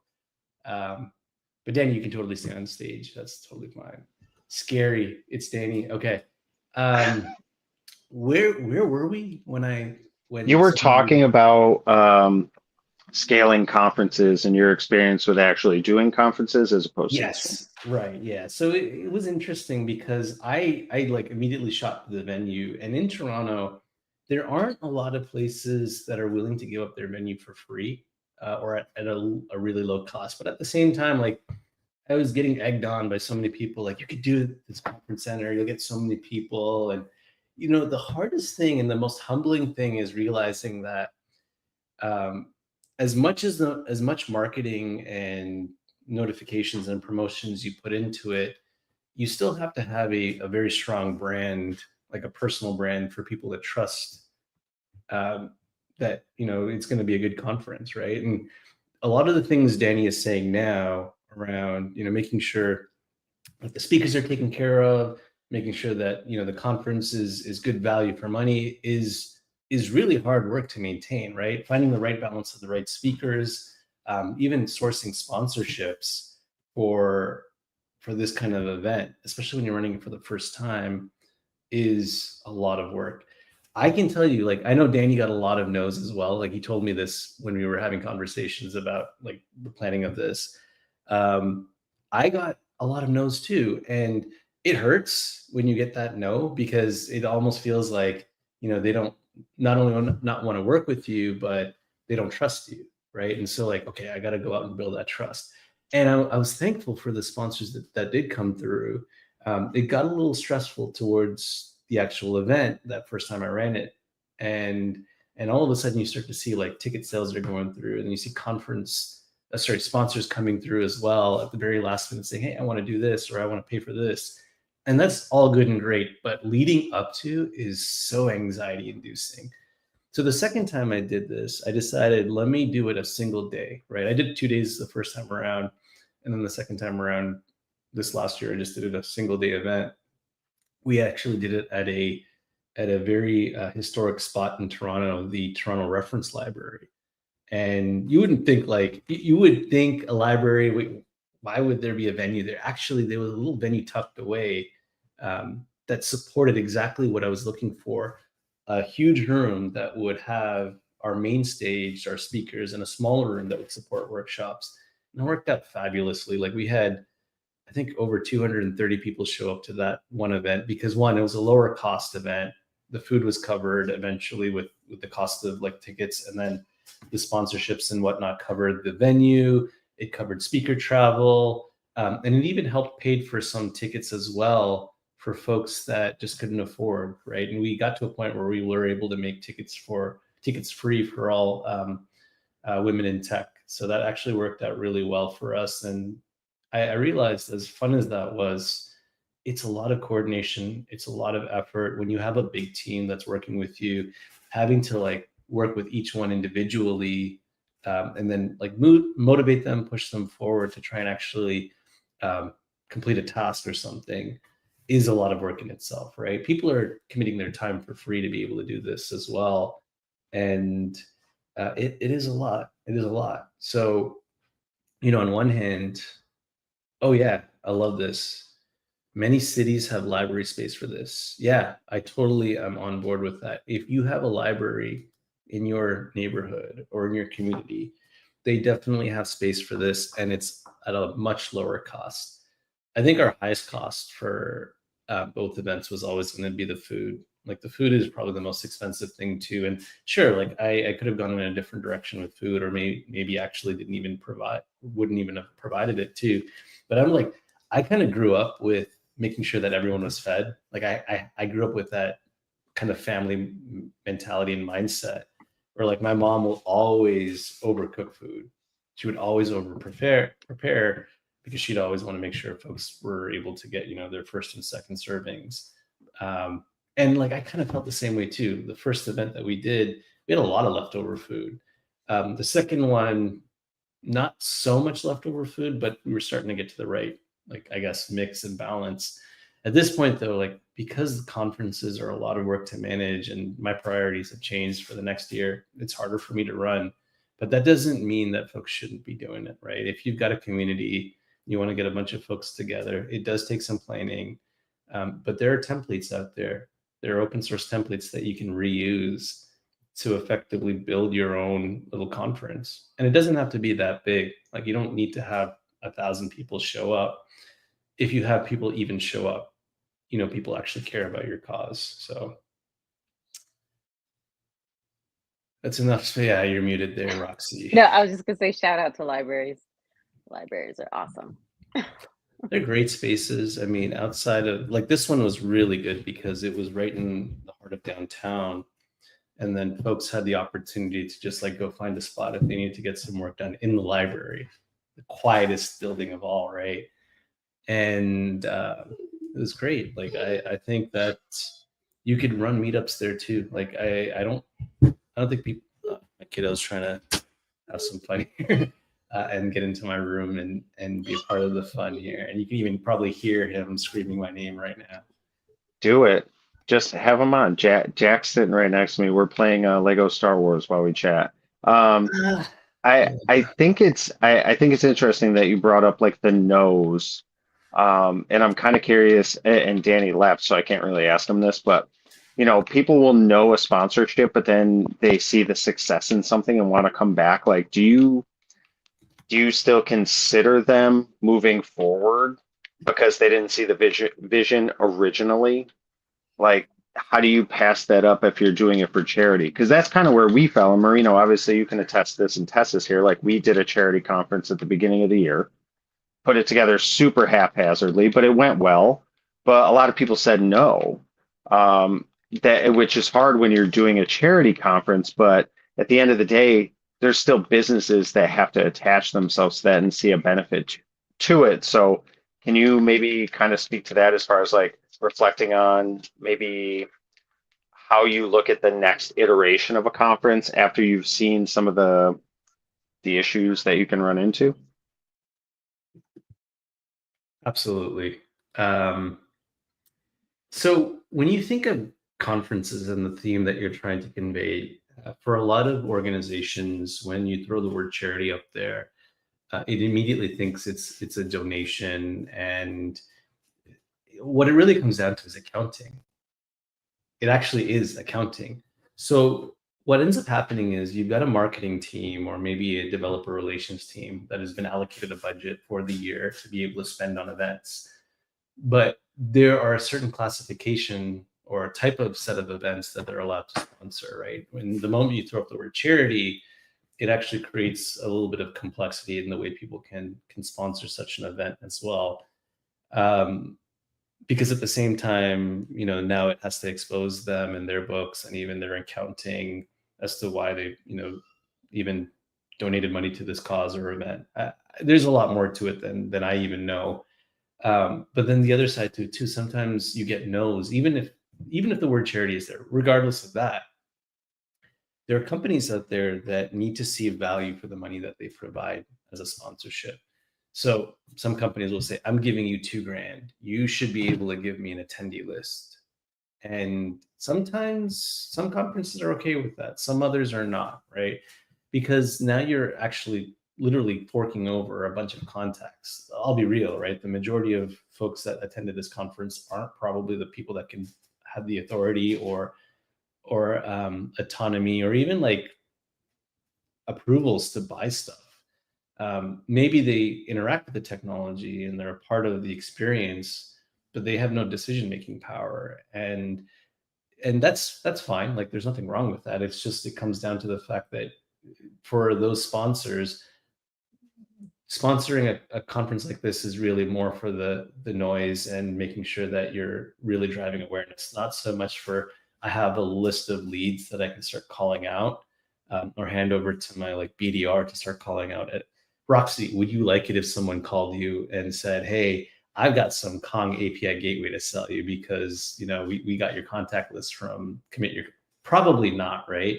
And at the same time, you don't give a damn about API gateways right now, especially like it's something so far up the chain of an infrastructure concern that you're a developer. You shouldn't have to care about these things. So you're not the right person that would want to actually have these kinds of conversations. Heck, you wouldn't even want to receive these calls. And that's some of the things, that's what's been going on for a long time, right? You go to a conference, there's that checkbox when you're registering for that ticket. Hey, do you consent to share your attendee information with sponsors?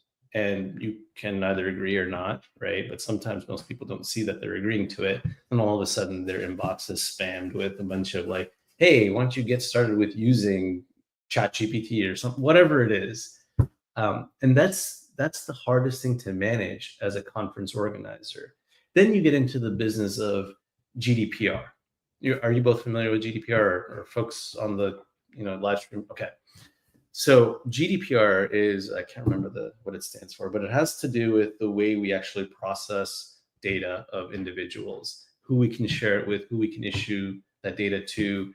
And the European Union does not allow for us to share that data with anyone. So if anyone from Europe came here and provided their information, that can't in turn be provided back to anyone without their consent. So they have to be checked with first before that information can be shared out.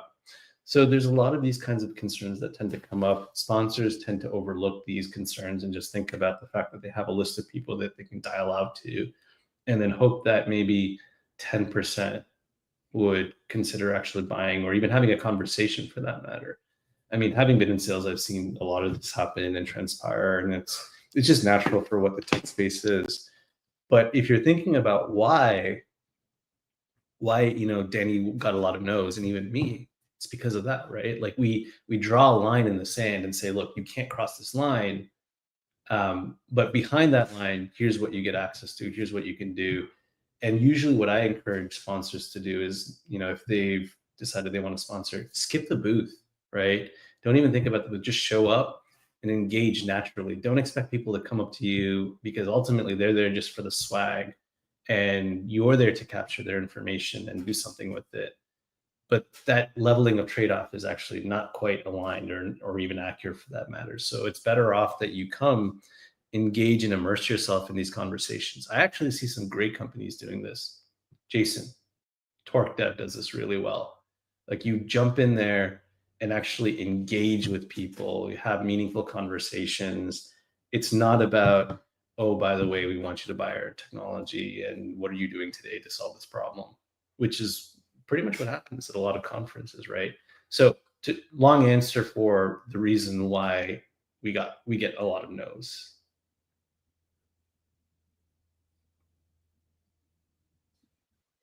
I think he's playing video games. Yeah, he's totally playing video games, and he's probably like, I'm just going to tune out right now while Marino's No, talking. I But was they definitely not also tuning they out. also had that event, which was good. Like instead of having a booth, they did an event or two or whatever. So that's another idea. I think, and again, how companies approach conferences as to attendees approach conferences, it varies. Like there's different degrees, right? Like where I think we gained more from hosting an event as to being at a booth where we get to be off the hallway track and have those conversations like Marina was talking about earlier, where having those after events can like resonate so much with the attendees and just allow people to interact more. So I think that was cool. But one thing, and I didn't get a chance to mention this when Danny was talking about it earlier too, like if people did more pickup pass parties the night prior to the event, kind of like what Marina was alluding to, where you have like that event where everybody gets to interact, like that might be kind of a cool thing. The night prior, have something where everybody meets up, you pick up your passes, and you can kind of engage. That could be something that works. Oh, like pick them up at like not the venue, like at a restaurant or whatever. Somewhere, yeah. I feel like they did that at Render as well. Yeah, I think so.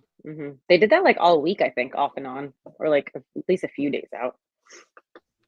To scale, I mean, obviously Render's a lot larger, so they probably needed to break it up more. But for something like this, again, like on the 4th, the night before, do a couple hours of pass pickup and have everybody there, as opposed to having just a speaker isolated thing, which again was cool. But again, speaking to it after the fact, I think it could stand to benefit everybody, attendees and speakers as well. So.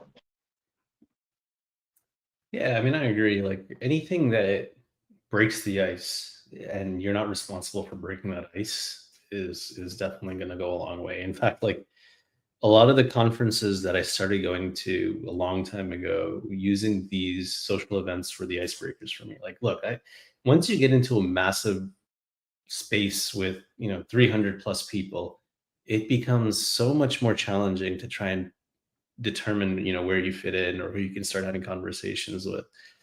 One thing I've adored about the cloud native community is this strategy around the Pac-Man strategy.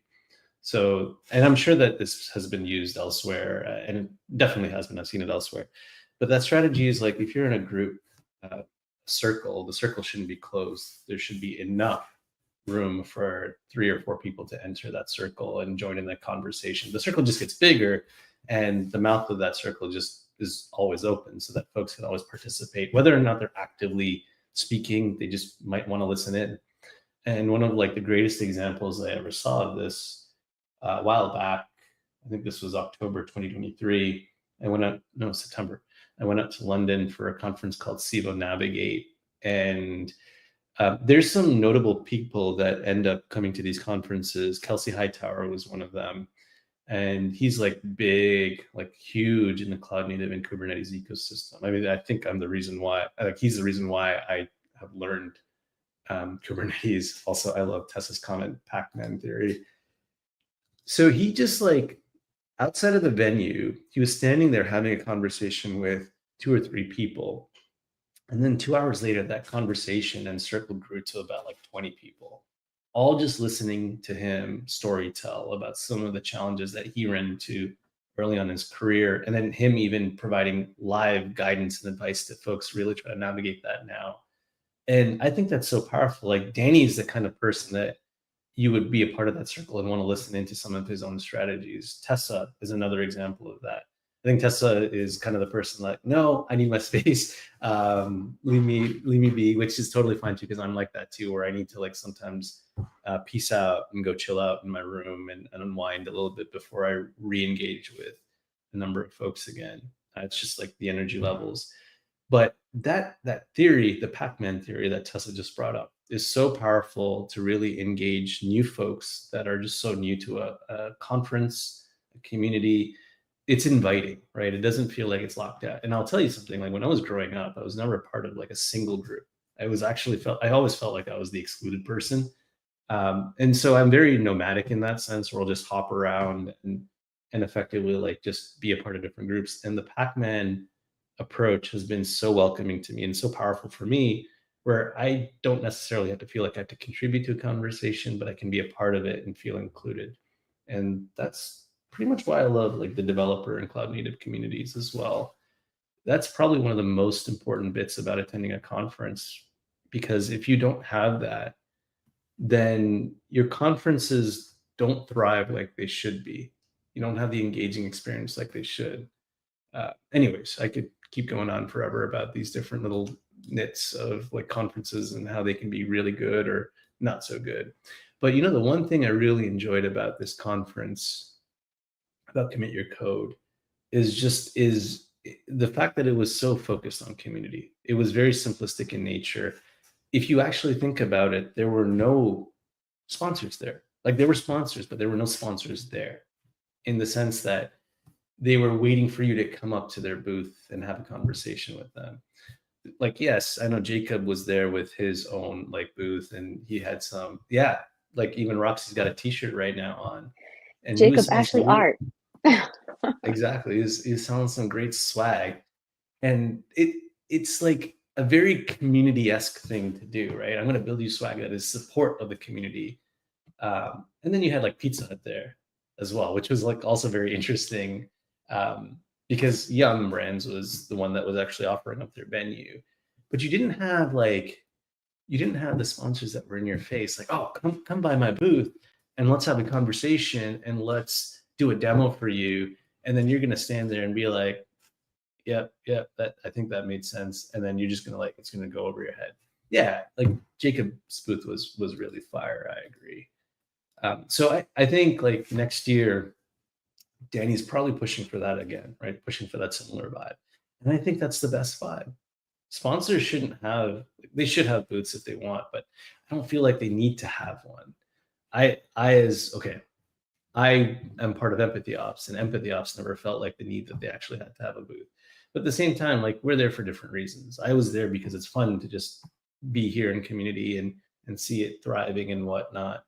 And our like what we're after is completely different. Like we want to target the companies like Grafana and work with them, but not the developer community, right? The developer community is like one where we work with and be a part of. So I think sponsors are after interesting things as well. And there's always going to be a balance of trying to find the right bit. I'm going to stop talking about sponsors right now. I want to also talk about one more thing, Dallas, and specifically Plano, and the reasoning, behind why Plano's so spread out and why it's so like difficult to get around. Roxy, can you tell me a little bit? I don't know much about Plano. I thought it was similar to Sugar Land, Texas, which is a suburb outside of Houston, where I grew up a little bit, and it's where I am right now. It's where my parents live, their house right now. And I thought they were similar, but Plano is like way more city-like, like the buildings and the like how many freeways? I don't know. It was confusing even for a Houstonian. Like I was like, what the heck? But yeah, I don't know. Welcome, Plano Michael. is Plano. Hey, Marina. How's it going? How was your Commit Your Code event? It was good, man. Yeah, sorry, I had to back out because my microphone was being really strange. But I'm wondering if maybe I can I don't have a camera for this desktop, but I might be able to paste an image. Maybe you can see which Michael I am. And we got Leah. Oh, here. Leah's here. You should totally come join us. You have the stream link. You are more than welcome. We need to get some more amazing hair on the screen. Exactly. Exactly. It'd be really fun to have Adam on here. Adam Rakis. Oh, Leah, you just. Oh, you're It's thinking okay. amazing beard. No. Oh, I'm thinking of Rambling Adam. My bad, wrong Adam. Yeah, that's the Adam. Yeah, same guy, right? Yeah, Rambling Adam. Yeah, he's great. I don't know if you guys have seen his app for keeping track of his networking, but it's amazing. Like the overall fit and function, the way it looks, it's fantastic. Wait, you got an example of this that we can see? Yeah. Let me see. Actually, I might be able to plug in the URL. Hold on a second.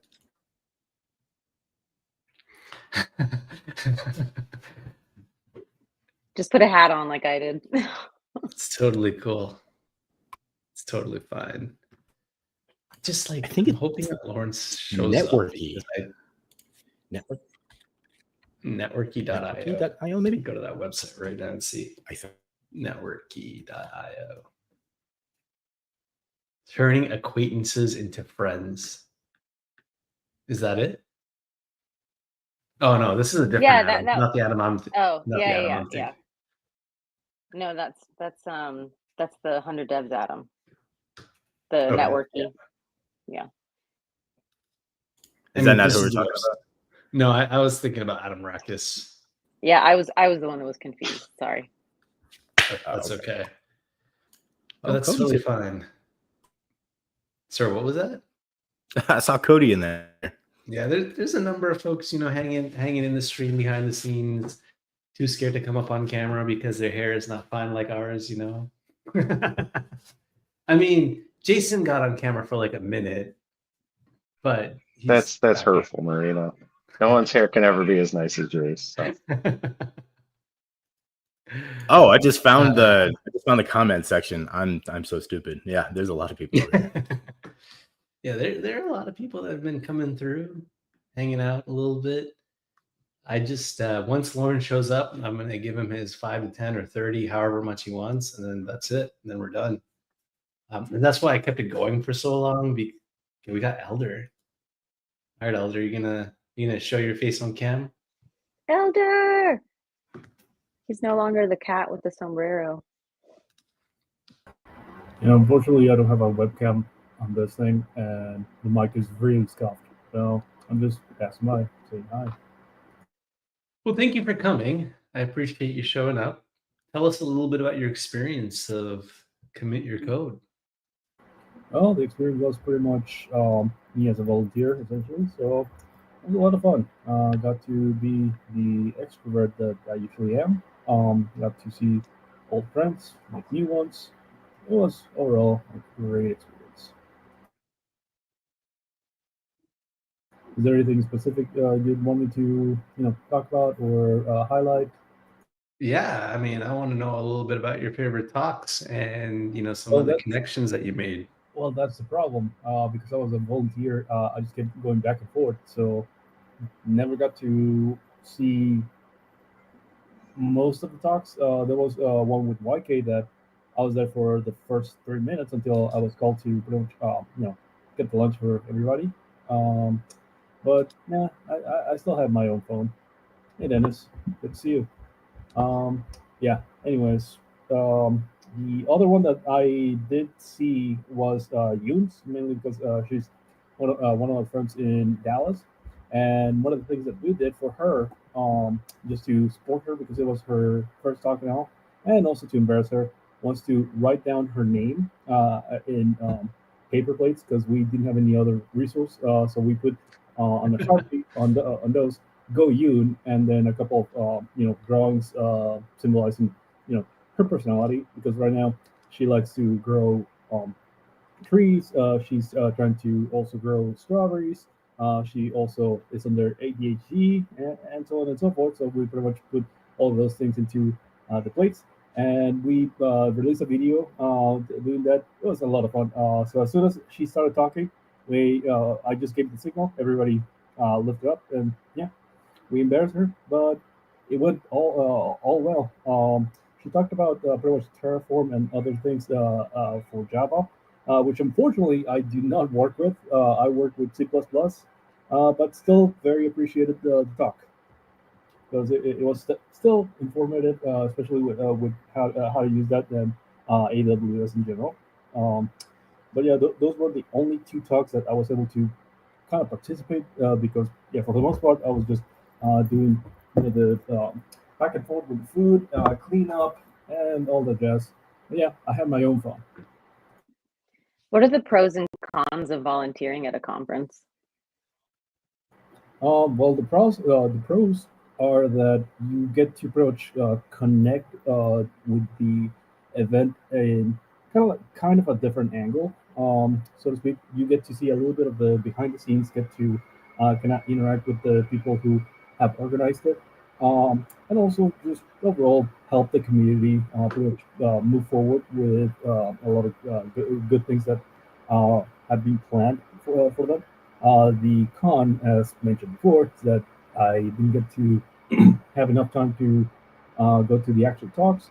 But for me, it's not much of a big deal, mainly because I was there mostly because I just want to support the people that are around. Not much, you know, not much of an issue for me in terms of those cons. The other con I would say is depending on how much you want to volunteer, how much you put, emphasis. Yeah, exactly. Like Dennis says, I didn't get to see talks fully, but the other con would be probably not as much of an opportunity to network with people. I would actually just say hi to people, give them, a thank you for pretty much joining, thank you for pretty much being there. But as far as making deep connections and such, didn't have much of that time. But I still got to meet people, make um, not as deep as I wanted connections, but good connections nonetheless. Also, we had really good after parties and after parties. Roxy and Jason would definitely know. Yeah. Yes, I did see. Oh, go ahead, Roxy. No, I was just saying that, yeah, I did see Elder at the after events. Like we did hang out at those.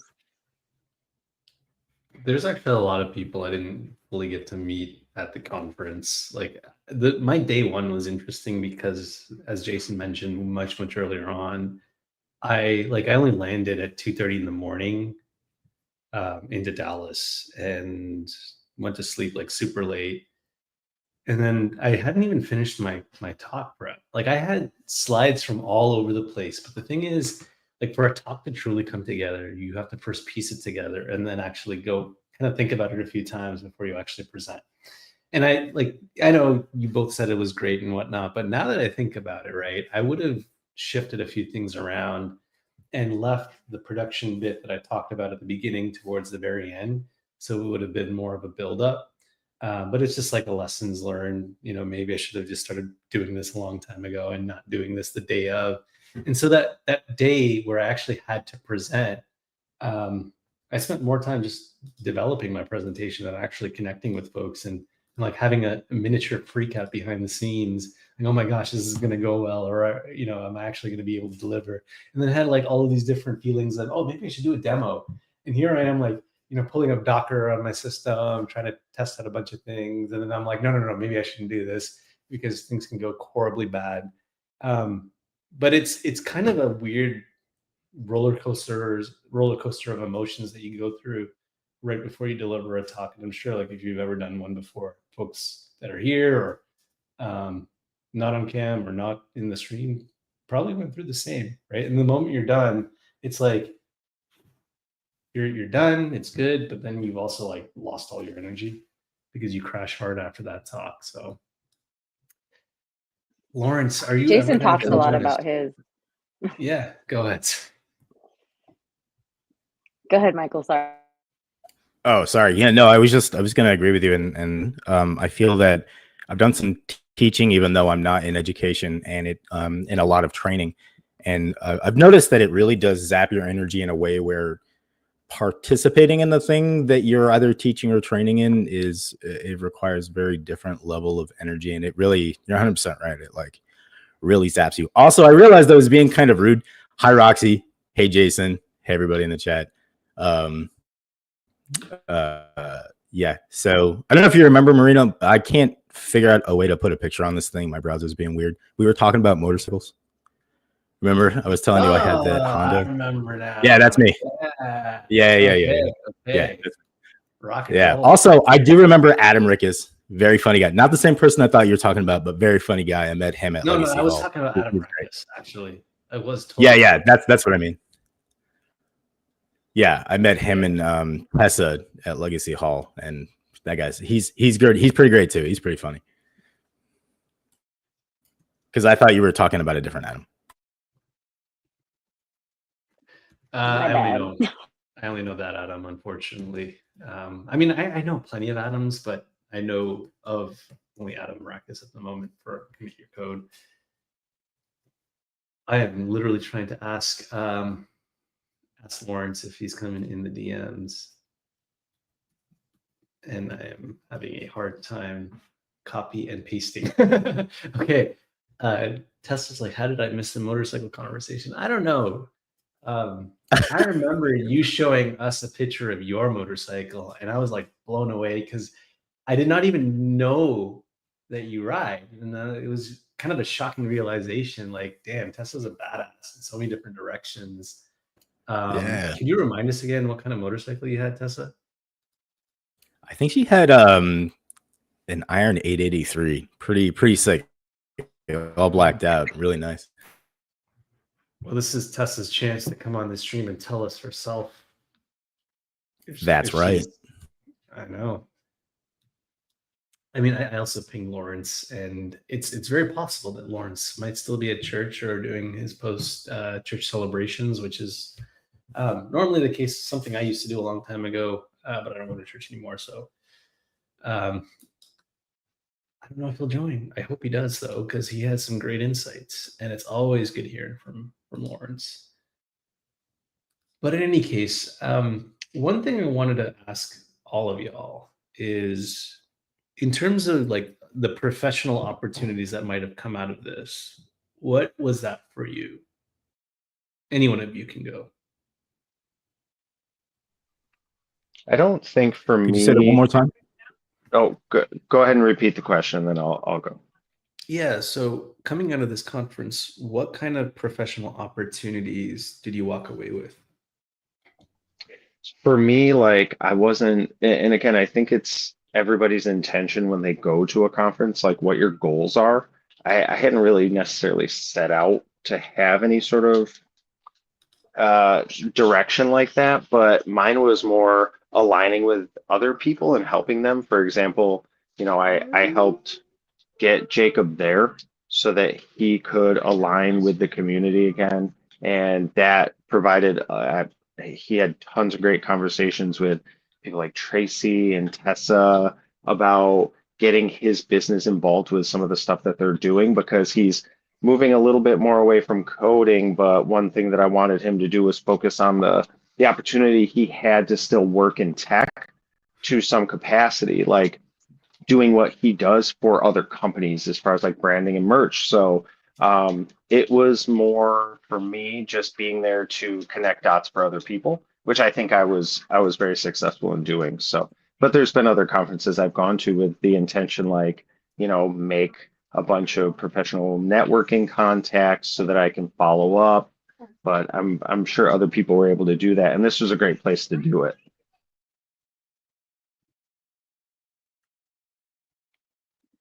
I second that. For me, it's just like being seen and strengthening the connections that I've made previously. Like there was someone that was not at this conference that I had hung out with and met at previous conferences that messaged me and asked for my resume the other day. So like just kind of being on people's mind and being their friend, and so they can see your personality, and if something comes up, you pop into their head. But it's I try not to go into these things like, just thinking about who I should talk to. I mean, I do want to talk to certain people, but I try to be sincere and genuine. I don't want to come off as smarmy, but I'm going to these things to network so that I am on someone's mind one day. I like that. That's exactly it, right? I think an in-person IRL connection goes so much further than, hey, we connected on LinkedIn and can you get me a job kind of thing, right? Like I think if you can show who you are as a person in that momentary interaction, however long it is, they're going to remember that detail, especially when there's an opportunity that might show up at that company and be like, hey, we attended Commit Your Code together. It was a great conference. You're hiring. Can you hire me? I mean, there's a little bit more of an elaborate process there, but Yeah. I mean, Like, I'm super fun. You met me. exactly, right? Remember how much like, liquor we pounded back? That's probably me and Jason. Actually, we barely drank that trip. I think I barely drank that trip. We did We were not triggered. really hang out much I outside of the know. conference, which is a No, but bummer. when y'all Schedules did, just didn't align. like when y'all did, you decided to like berate me for my driving. Actually, that was I don't know what you're Wonderful talking about. driving. I My was wonderful driving. very neutral in that conversation. I just might have like amplified some of the things Jason said for fun. That doesn't sound neutral. Okay. I still don't know what either of you are talking about. Neither do I. Elder, how about you? I will never forget. For me, I pretty much had really good connections with the people that I've met at that conference before, as well as people that I've interacted with through social media. As far as professional stuff or seeking professional network, that was not my major intent, but yeah, at least like Rex said, at least people will remember me for what I was, which was pretty much just a guy just going there asking people if people were doing good, if they were having good food, all that. So, yeah, that's pretty much on my side. Because again, when I went there, it was more the mentality of look, I'm already in a position where I don't necessarily seek anything to further my professional career, and a lot of the talks over here are not necessarily applicable to what I do. But I do want to support the people that have been organizing, as well as the people who want to participate in this, because they've been pretty much great friends, both physically and in social media. So just one way to kind of give back to the community, so to speak.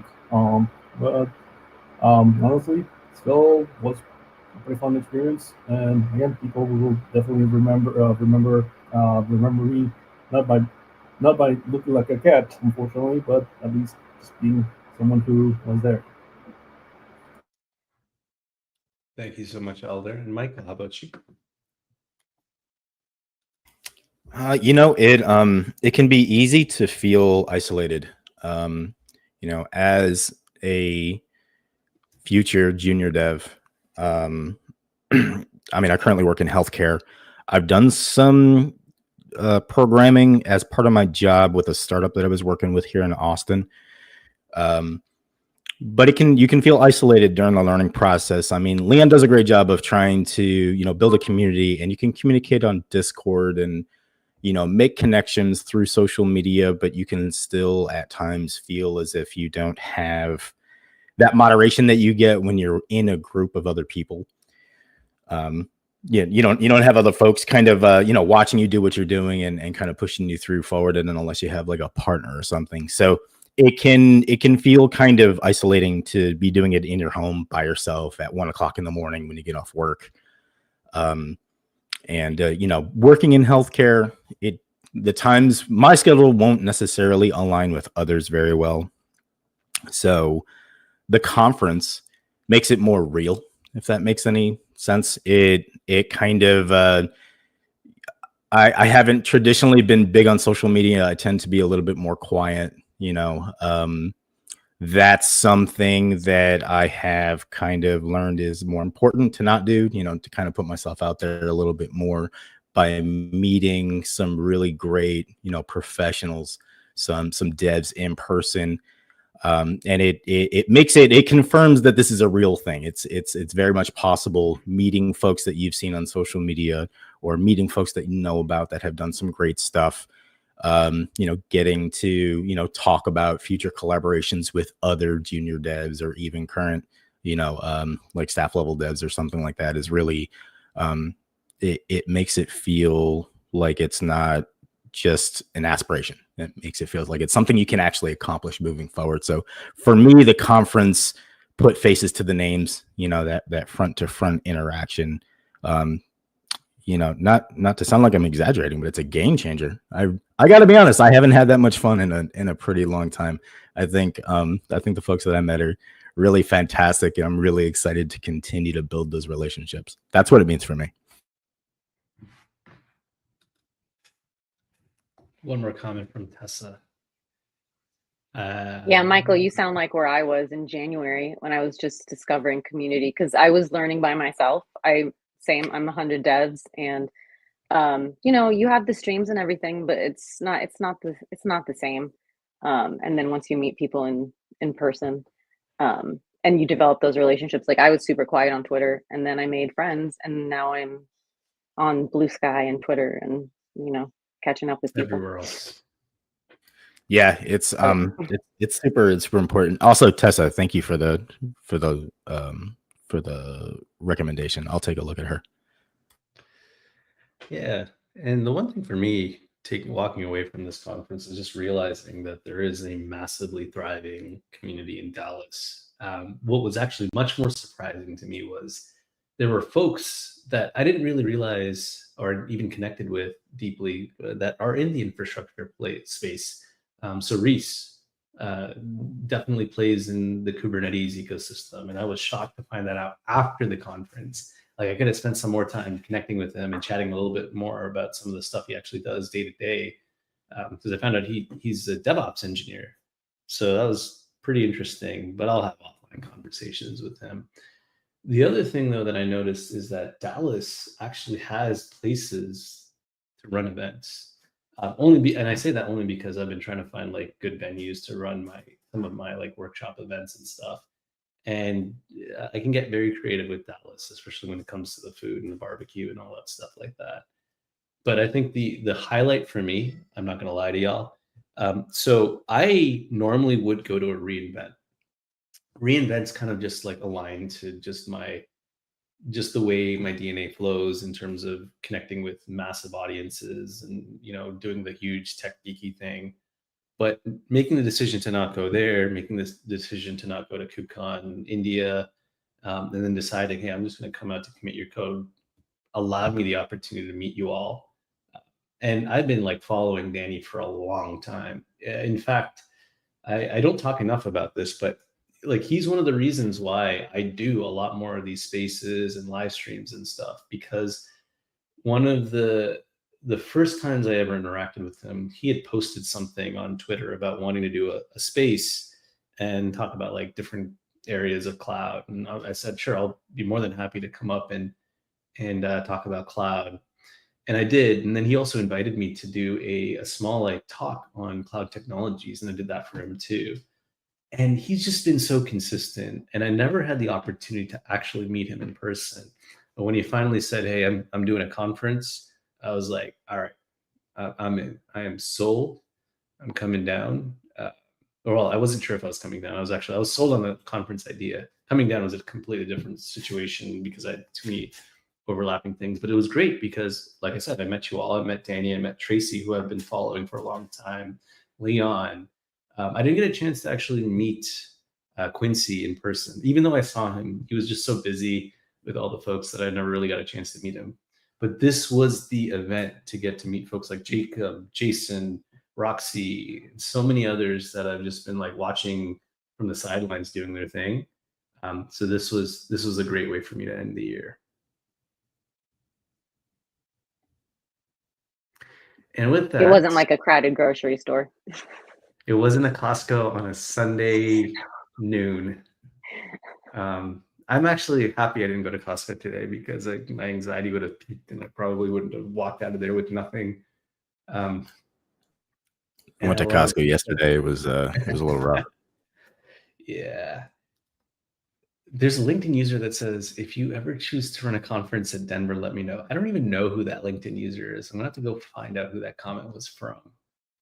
That comment is so hidden.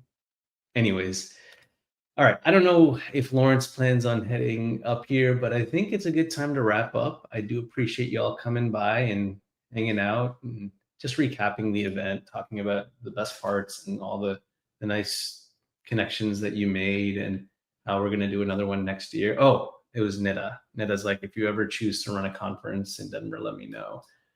I didn't realize that Nita is now in Denver. We should chat, Nita. I'll reach out soon. But anyways, everyone, thank you so much for your time. Any like final thoughts that you want to share before I, hit end stream? All good here. Very glad to have seen the people that I got to see. I hope to see you guys in the near future. And until then, you take care of yourselves and see you next time. Thanks for having us. Jason's like, what should I do? Should I go now? No, I don't want to step on anybody. We'll let Roxy go first. Roxy already went. Hey, sorry, I just said thank you for having us. Thanks for making me face my fears of streaming. Oh, Leah just showed up. Hello. We are just about to end. Welcome, Leah. How are you doing? I told you it would take a while for me to tame my hair, but okay, I will give you 3 minutes to tell us a little bit about Commit Your Code and your thoughts and what you took away from it, and if you made any professional connections, if you walked away with any professional opportunities. Let's go. So Commit Your Code for me, a lot of the people I feel like that I talked to there, met there, I already like was connected with on Twitter and stuff like that. So it was more like meeting people in person. So it was really comfortable for me. It kind of felt more like a family reunion than like being thrown into like a new community. Because my other conference, I've only gone to 2 conferences so far. So my first conferences were this year.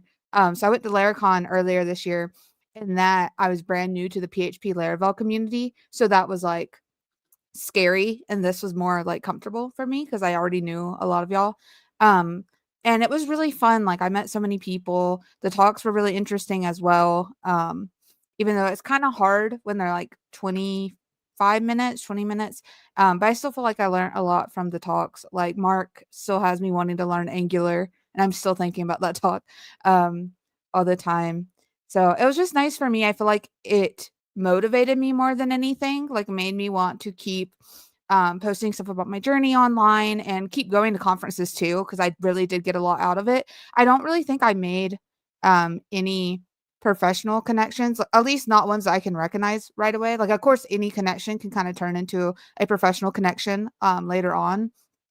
But I did like connect with people there. Like I did get to meet people I haven't really interacted with as much, like Bree, and different people like that who I've kind of seen on the internet but not really talked to. Like I talked to Tessa briefly, stuff like that. So it was really nice for that. I didn't really talk to any recruiters or anything, but the people I did talk to, I did tell them I'm like job hunting, stuff like that. And yeah, that was kind of scatterbrained, but that's my. Well, thank you for coming by and sharing that. I'm sure we'll have plenty more opportunities to meet up at conferences again. In fact, like Danny's doing this again. So there's a perfect excuse for all of us to be there. I've got the dates blocked. Well, actually, he changed it to September now, so Yeah. that might be even better. Well, Yes. buried headline, Marino. Very better. Leah's neglecting to mention that her talk got accepted for the next Commit Your Oh. Code conference. Oh, Yeah, we're making Oh. Yeah, signs. you're gonna tell us about that? Yeah, so that's another thing. It was a push to make me want to speak at conferences because I had multiple people come up to me and they were like, "Hey, have you ever thought of speaking for next year?" And also because like a lot of 100 devs people were there, so they come up to me and they're like, "Hey, like I really love your post. Like your post helped motivate me." And like there's times lately where I've been like, maybe I should just take myself off the internet. And that was like the push I needed to be like, no, people actually see and appreciate your work. Like it's actually making a difference. It's not like me just like desperately posting or whatever. Like people actually, it means something to them. And then they're like, oh, you should think of speaking. And I was like, you know what? I want to speak. And I even talked to Aaron Francis about this and he's like, you should. So I started applying and Danny accepted my talk for next year on using React with Inertia.js. So actually my first talk will be a technical talk. Which I love it. feels kind of right as like a former teacher. We have two teachers here. I just realized that. Okay. Math I think- teachers. See, what's even better about what you just said is that you both are probably the best to be able to deliver a workshop because you can teach. So think about that. Hey, I'll hand Leah, out there's the nothing wrong papers, with it. Leah. You get the talk. No, there's like literally no problem with you doing 2 talks, Leah, if you did a talk and a workshop. I'm sure like Danny would be totally all over that. So, hey, I just dropped a hint for you. I'll go figure that out for next year. You got plenty of time. And if you need help, let me know. I'm more than happy to provide some. Actually, no Just value don't like type one. plan it the same day that like Marino did. All right, folks, we need to wrap, but I want to thank you all for coming by and hanging out. Just catching the recap of Commit Your Code. If you weren't there, all the videos from the actual event, like the talks, are all on the Commit Your Code and even Danny Thompson's YouTube channel. So go check them out, or maybe you can just do a Google search and you'll stumble upon them. But thank you all for coming. I hope you have a good rest of your Sunday and you're energized for the rest of the week. Take care, everyone. Bye. Bye-bye.